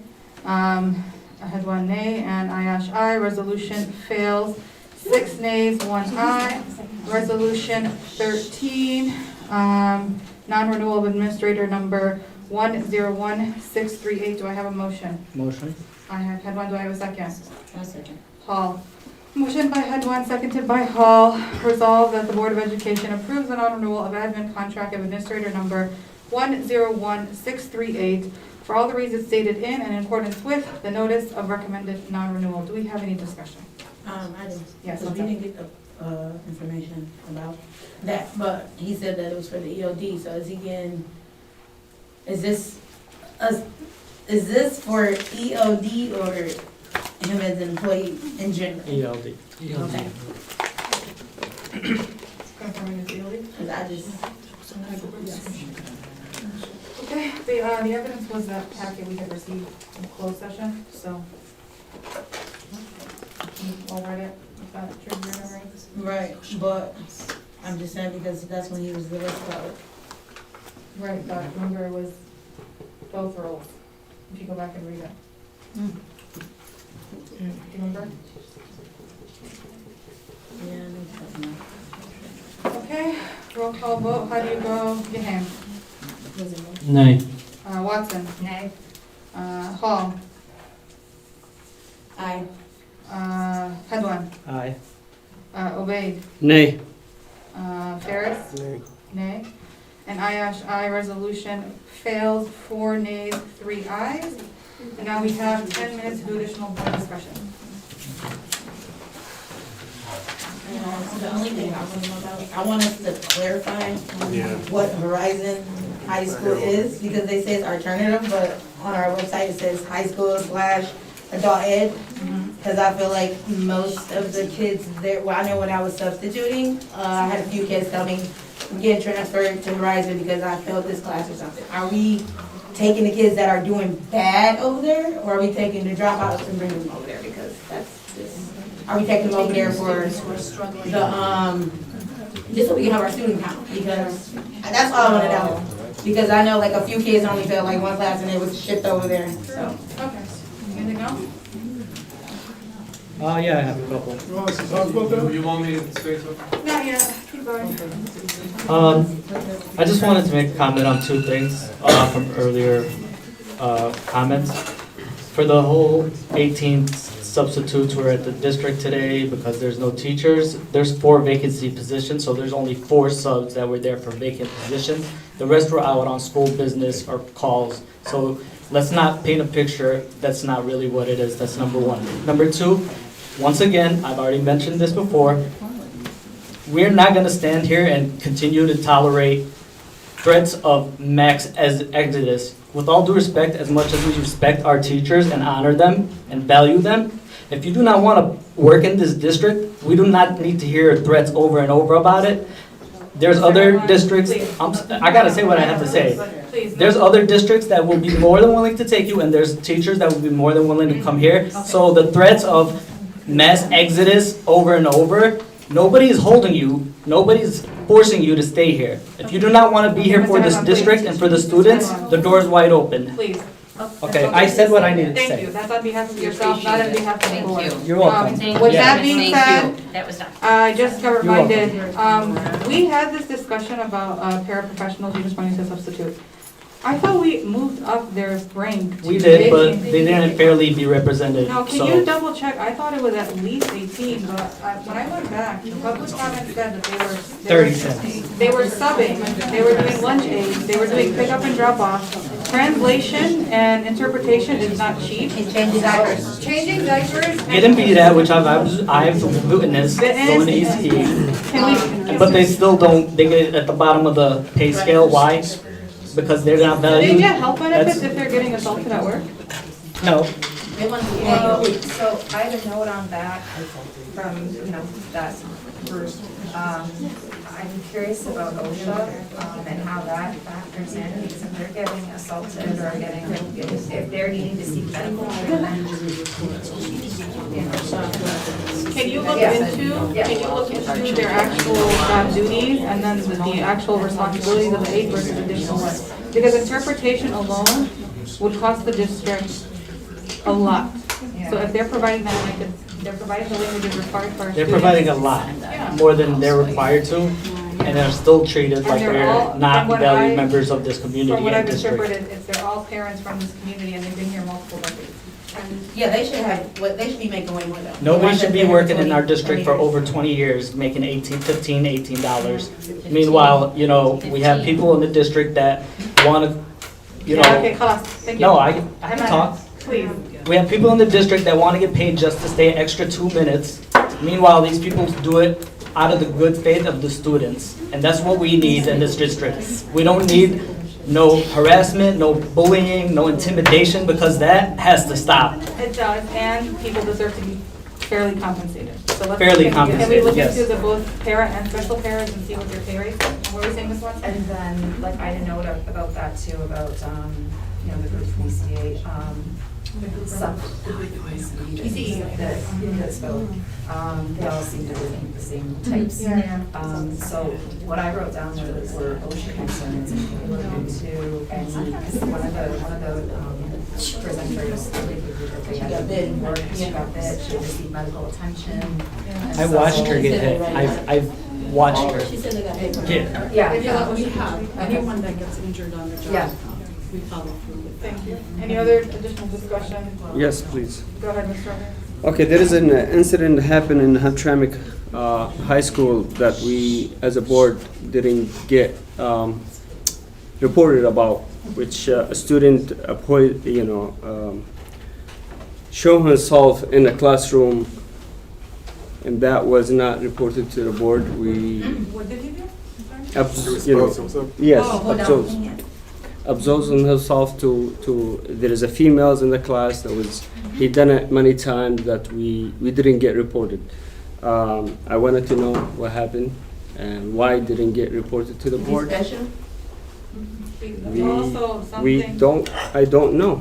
The parents has called me and Yeah, there was an investigation, and that was not accurate information. The student is receiving supports, and so Can you we're. put it in this board report? why it's not been included in the report? We already have 2 reports, it's not included. 2 reports of what? I'm sorry. We get a weekly report every week. Yeah. When did this So incident happen? it's been 3 weeks or 4 weeks, I Yeah, think. it's been a while. Yes. You said it wasn't accurate, right? So he didn't do it? Yes, Oh. it was not accurate information. Also, things come before the board when they're needed, because we do overview, right? So Right. if we can.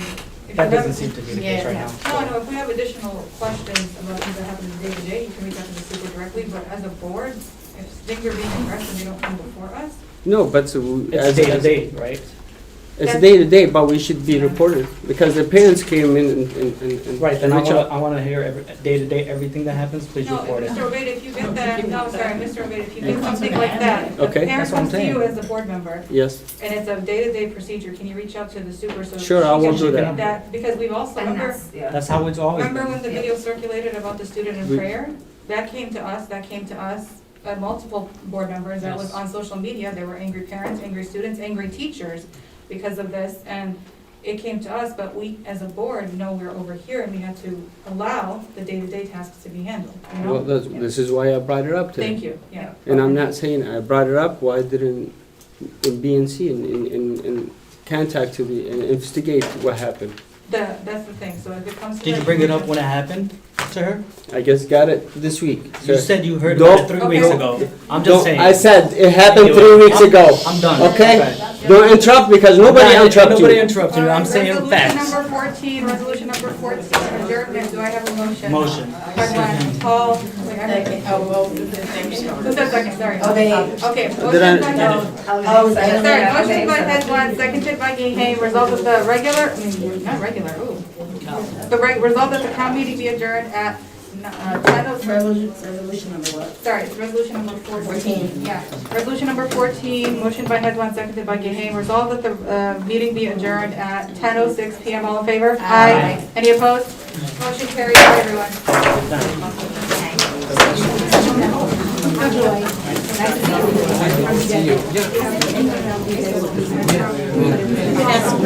Thank you for your time, thank you for everything.